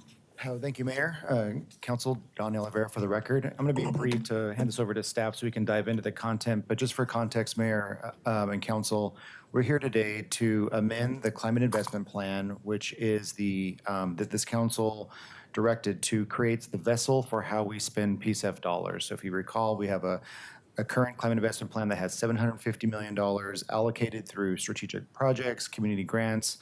This item today amends that to essentially correct for the additions that council made in the spring through the budget process. It addresses some budget notes related to Bureau inflation and also some technical amendments that speaks to some of the changes in the CIP in general. And last but not least, it also addresses increased demand from our communities and our private sector partners for bigger investments. Now that the fund is much larger than just a grant program, how we allocate those dollars is critical, and you'll hear about that more right now from Sam and Eric. But really, we're evolving the CIP to reflect the changes and commitments this council has made. So with that, I'll hand it over to Eric Engstrom and Sam Barrasso to walk through the deck. Thank you. Thank you, Donnie. Again, Eric Kingstrom, for the record, Interim Director at the Bureau of Planning and Sustainability, and with me is Sam Barrasso, who's the Program Manager for the Portland Clean Energy Fund. As Donnie said, the PSF Climate Investment Plan is the document that kind of directs and gives accountability to the project and the plan in terms of investments that we'll make through 2029. This is kind of one aspect of the council's governance over the program. The council also acts annually on the budget appropriations to actually help us implement the plan. And then the executive branch, we make grant decisions and award contracts to implement it as well. This is our first amendment to this plan, but I expect occasionally we will be back to council to make adjustments as we learn from year-to-year implementation. Sam will start off this very brief set of slides, a couple slides, just to remind you how we got here with an update of the fund forecast and what that looks like right now. We'll go over the recommended amendments to the CIP, including changes that, incorporating changes that we made with the budget process in this past year, a number of technical corrections to the language of the plan, and then adding funding to a couple programs that Sam will dive into. One thing is clear from the last year of implementation is there's substantial demand for climate investments, as evidenced by the response we got to several of our most recent funding solicitations. Sam? Okay, thank you, Director Engstrom. For the record, my name is Sam Barrasso, and I'm the Program Manager for the Portland Clean Energy Community Benefits Fund. I'll move through my content a bit quicker, but encourage you all to jump in if you have any questions or need me to elaborate. Okay, so I'm going to move into the Climate Investment Plan and where we've gone since then. So as you all know, in September of 2023, you all adopted the Climate Investment Plan, but not a month later, and our city economist provided us an update that said that we were going to bring in significantly more projected resources. Under the direction of Commissioner Carmen Rubio, we worked with city bureaus in the Climate Emergency Work Plan to identify projects for funding. You all then allocated those projects as part of the FY 24-25 budget process. We've since worked with our bureau colleagues in there to hammer out those details, and that's what we have before you. In that intervening time. I think the one thing I want to also name is in that intervening time, we've worked with our city budget office to refine our projections, refine our spending, refine our understanding of the fund expenditures so we could understand how the interest flowed and get better grasp on the numbers themselves, which brings us here. So I'm going to turn into the city climate projects and give you just a quick overview. You all are already familiar with this as this was part of the FY 24-25 budget process, but we'll dive in. So here's a list. I'm not going to walk through it in detail. It is in your materials, but this captures the various programming within the cities that are funded as part of this amendment and were captured as part of the FY 24-25 budget process. These figures, though, reflect the full 5-year sum that would be heading to these projects. So the CIP would capture that. Now, this is the next set of projects. Okay. Now, I think this is more important. This provides an overall picture of the amount of funding that is heading to city bureaus as part of that amended climate investment plan. So in the original climate investment plan, there was about $212 million or so heading towards city bureaus to implement projects that align with our objectives. As part of the 2024 City Climate Projects update, we added about another $411 million. So that brings the total of the 5-year sum heading to city bureaus at around $623 million. Now, what you'll see here in this diagram is the largest recipient of these funds is the Portland Parks and Recreation, followed by the Portland Bureau of Transportation, then the Portland Housing Bureau, and then Bureau of Environmental Services before you see others with a little bit less. Now, as you take a look across our various funding areas and you see the disaggregated funding, what you'll see is the vast majority of our funding, the largest portion of our funding is going towards green infrastructure investments, followed by then clean energy investments, and then transportation decarbonization investments. All right, so I'm going to keep us moving. So as I noted earlier, we expect, or as I think Director Engstrom noted earlier, at this point, we're expecting to be coming back to council and amending and updating the climate investment plan annually. I think that's going to be an expectation to get into that regular cadence. And that happens because we're going to be continuing to evaluate the existing performance of our programs, teasing out where we're underspending resources, where we're overspending resources, and opportunities to respond to new needs. And so this is something that while we're here before you now, you should expect to come before Commissioner Ryan, come before you all probably a year from now, talking about additional updates that we'll have in that time.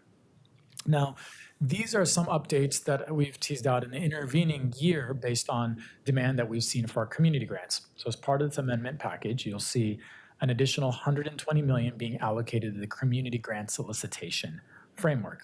Now, you all approved $90 million earlier this year. Obviously, what this does is this supports our ability to award anywhere between 40 to 60 million a year moving forward in the subsequent intervening years.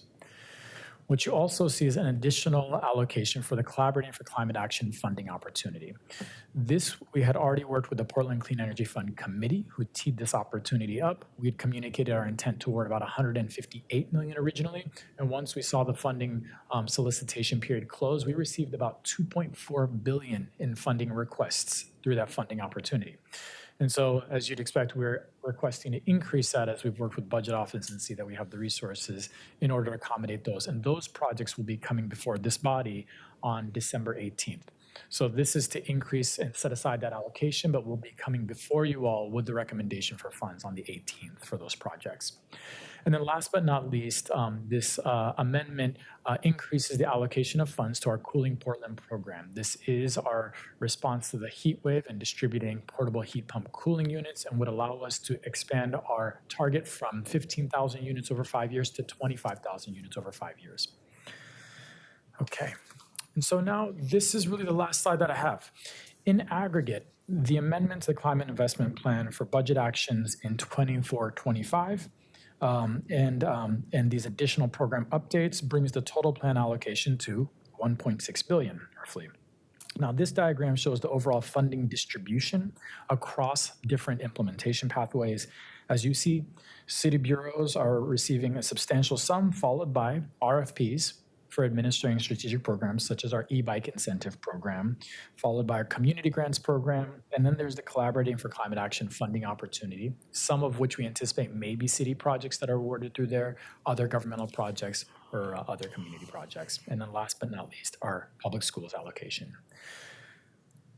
And so with that, that concludes our prepared presentation content, and I'll turn it back to you, Mayor. All right, very good. Colleagues, any questions at this particular juncture? Do we have public testimony on this item? We have two people signed Great, up. let's hear them. First up is Bob Salinger online. Welcome.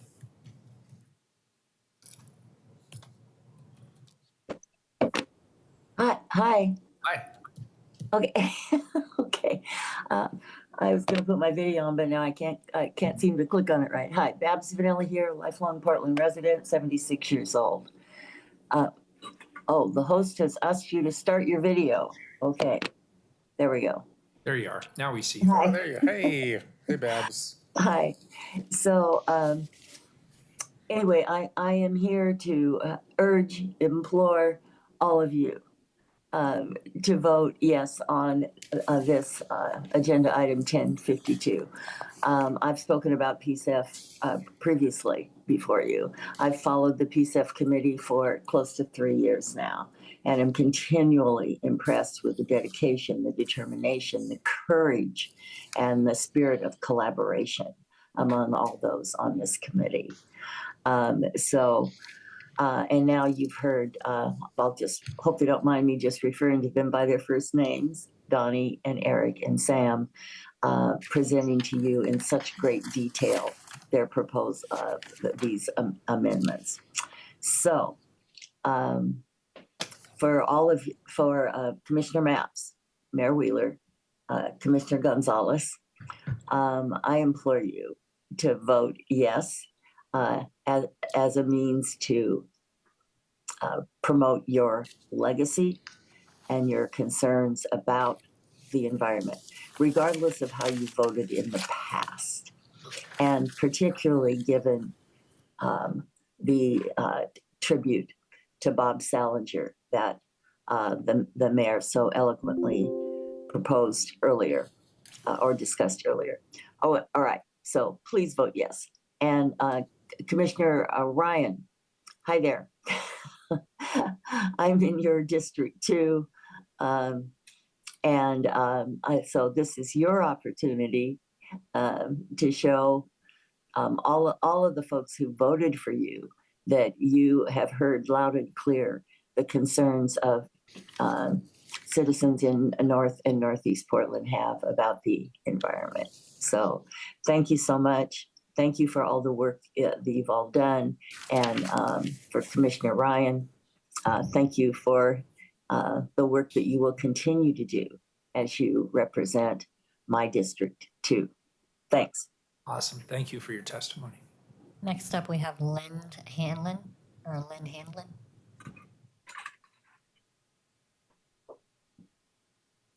They're not here. That completes testimony. All right, very good. Colleagues, any further questions on this before I move it to second? Commissioner Ryan. Yeah, when you said that this is coming back on the 18th, is that for a first reading on those projects? Yes, on the 18th, it'll be an emergency ordinance. It will be emergency, okay. I was looking at the clock for the dates, yeah. All right, very good. This is a first reading of a non-emergency ordinance. It moves to second reading. Next item, please, is item 1053, also a non-emergency ordinance. Assess properties for sidewalk, curb, and driveway repair for the Bureau of Transportation. Let's see. It looks like we're turning this right over to, is it Sherry? Sherry? Yes. Matthias, you're up. Great. Thank you. Good morning, Mayor and Commissioners. For the record, I'm Sherry Matthias from the Revenue Division. That's okay. And with me today is Lee Munson with PBOT. This ordinance is for sidewalk repair on property that is required by the city. Any remonstrances received have been pulled from this assessment and are not in this ordinance. This concludes my short presentation. Thank you for your time. That was blissful. Thank you very much. Right to the point. Somebody give this lady a promotion, please. Michael, Thank you. I'm looking Thank at you you. very I'm much. looking at you. Do we have any questions? Yeah, I have a couple. Commissioner Maps has a couple, Sherry. I think earlier this week we noticed maybe a typo in one of the exhibits around the addresses. I have been told that got addressed. Is that correct? That is correct, yes. Thank you Awesome. for catching that. Oh, of course, not a problem at all. And the paperwork, at least when I read it, indicated that no one had complained around the fees we're charging, or have some come in more recently? Yeah, so we did receive one remonstrance, and that was removed from this assessment. It's not in the documents before you. So. Okay. Well, and that's one of the things that kind of confuses me. You know, some of these are relatively low dollar. I think the highest one is 18 grand. I find it unlikely that a small business would can you explain that? I think, for example, I think Sheridan's, the fruit people have an $18,000 bill. I am kind of frankly shocked that they are not here today expressing concerns. We've done our due diligence and have reached out to these folks. Yeah, I believe PBOT is the one who does that outreach. So I don't know, Lee, would you like to respond to that question from Commissioner Matz? Sure. So quite often the property owner requests the city to do the work, right? So I don't know what happened in that particular case.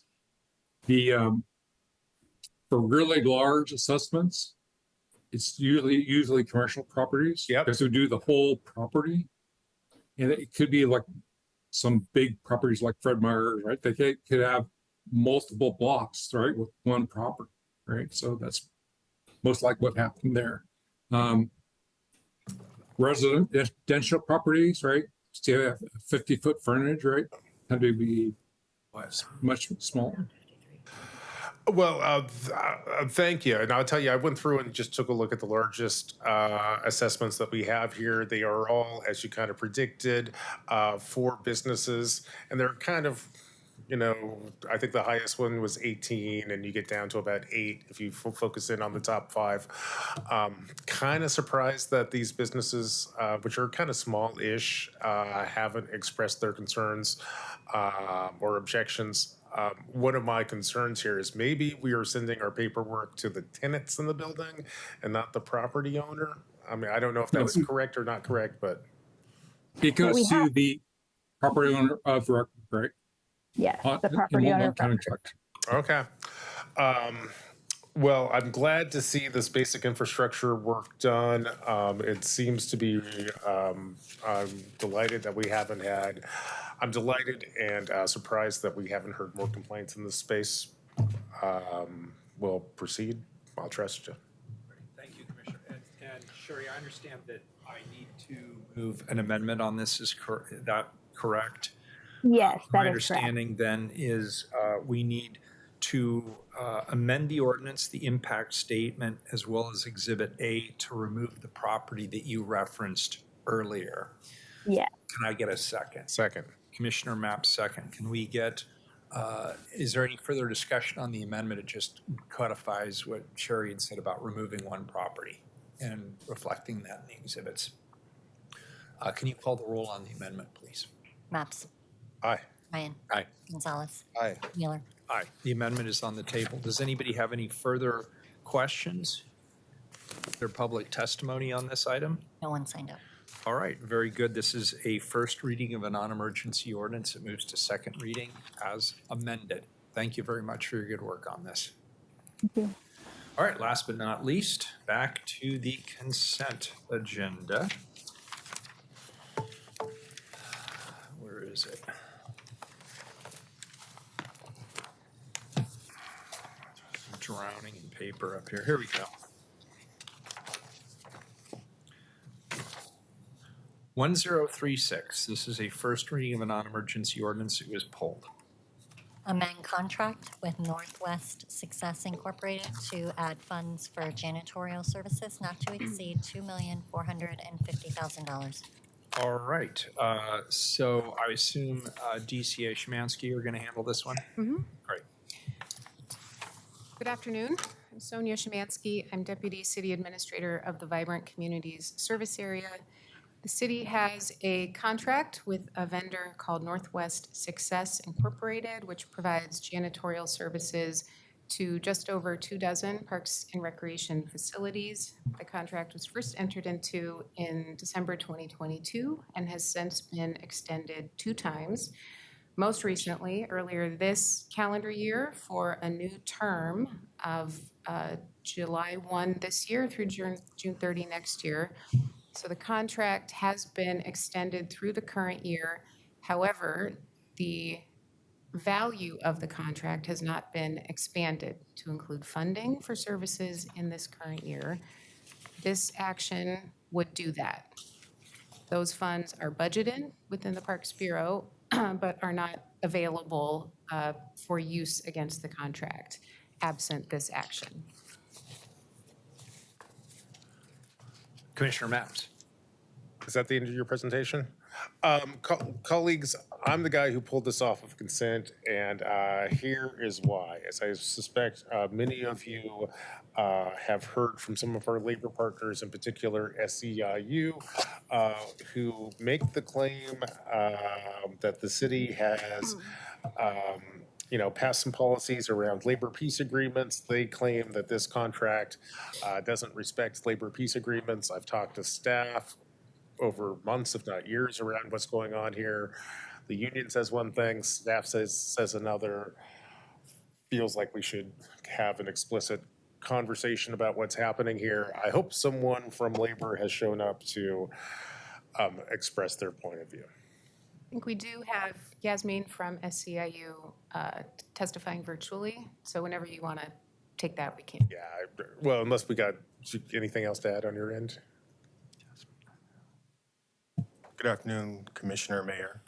My name is Sylvester Donaldson. I'm the new Chief Procurement Officer. Welcome. I was trying to remember, is this your first appearance? This is my first appearance in front of you all. We appreciate your patience. Yes, we did. Well, I would like to just add that based upon the delegation of procurement In the current system, that will not be on the new system, but in the current system, we delegated authority to parks and procurement. So procurement doesn't have much to say in this matter, interestingly enough. However, I will say in the future, we will have more of a system that will be consolidated and be very transparent so that you won't have questions as many as this. Great. Well, welcome, and thank you for your patience on that information. We're glad to have you on board. Thank you. It's good to see you. And Mr. Mayor, I think we have Yasmin on the line. Yep, go ahead. Good afternoon, Mayor Wheeler and Commissioners. My name is Yasmin Ibarra. I'm the Political Director for SEIU Local 49. Our members include the thousands of janitors and security officers who clean and protect the City of Portland facilities and other properties throughout our city. We believe that all workers, including workers with disabilities, deserve to be treated with respect, to be paid fair wages and benefits to support themselves and their families. We are deeply concerned that the City of Portland continues to contract with Northwest Success Incorporated. SEIU opposes this agenda item and we recommend a no vote. There are a number of problems with Northwest Success that we believe hurt workers with disabilities and create unnecessary risk for the city, as described in greater detail in my written testimony that you have access to. First, Northwest Success has stated that its employees with disabilities may lack the capacity to form a union and advocate for themselves. We believe this claim to be false and insulting to people with disabilities. Second, Northwest Success has reduced work hours and provided inferior benefits for workers with disabilities when the company took over janitorial services at the City of Portland and other public agencies. Third, Northwest Success does not have a labor peace with SEIU Local 49. We believe this violates the city's requirements and creates unnecessary risks for the city. As you know, the sustainable procurement policy adopted by the council includes a labor peace requirement for certain contracts. Employers must have a written agreement with the labor organization to avoid interruptions to city services due to picketing, boycotts, striking, or related activities. In 2021, SEIU and Northwest Success negotiated and signed a labor peace agreement. By November of that same year, a majority of the Northwest Success workers at the city had signed union authorization cards. However, when SEIU sought recognition as a workers' bargaining representative pursuant to the labor peace agreement, the company repudiated the agreement. The city later granted Northwest Success a good faith exception to its labor peace requirement. However, SEIU 49 believes that Northwest Success did not provide complete or accurate information to the city in support of its request for this exception, and that the company has never shown good faith efforts to negotiate with the union. Fourth, Northwest Success has been involved in multiple controversies as detailed on the SEIU website, dignity@dpi.org, including reports that a Multnomah County facility was temporarily shut down last year due to allegations of inappropriate sexual relationships and drug use at the workplace by employees of Northwest Success and other contractors. So in conclusion, SEIU Local 49 believes that Northwest Success has failed to comply with the City of Portland's labor peace requirement and in other ways has failed to be a responsible employer. We respectfully request that you immediately revoke this exception that the city has granted to its labor peace requirement and cease contracting with the company. Thank you for your time. Thank you. Mr. Mayor, I have a quick question for Yasmin. Did I lose you? You still there? Yeah, she's still here.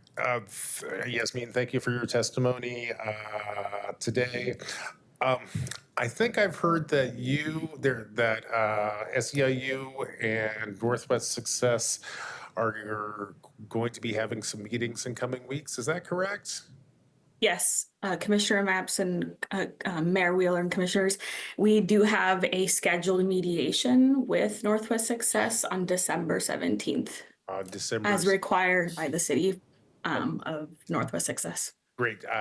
Thank you for fleshing that out for me. And now maybe I'll go to our DCA. What should I do with that? Do you have any response?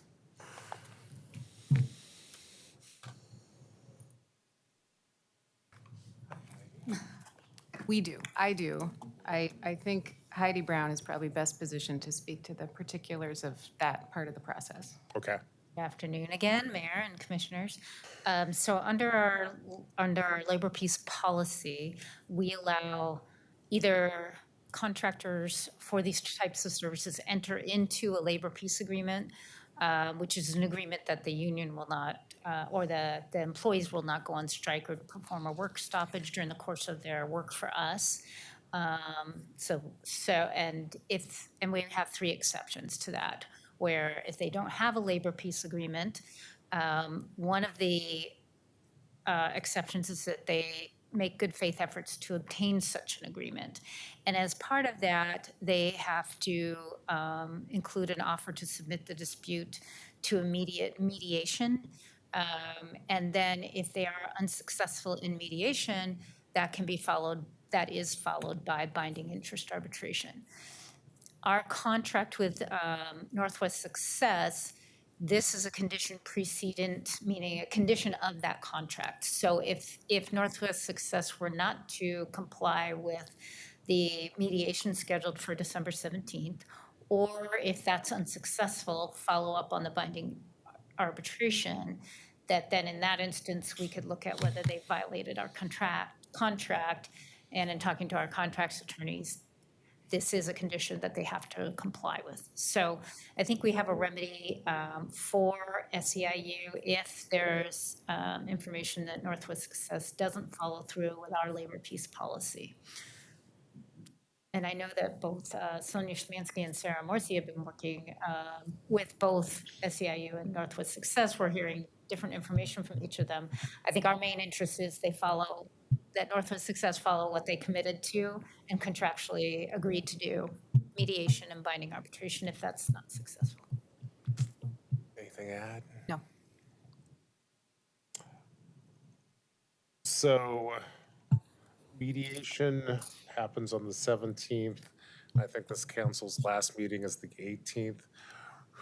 Would it make... So it's your request that we pass this ordinance before we figure out what happens in mediation? Is that your suggestion? Or that is the suggestion? That's the schedule. That's the schedule. Does that schedule make sense?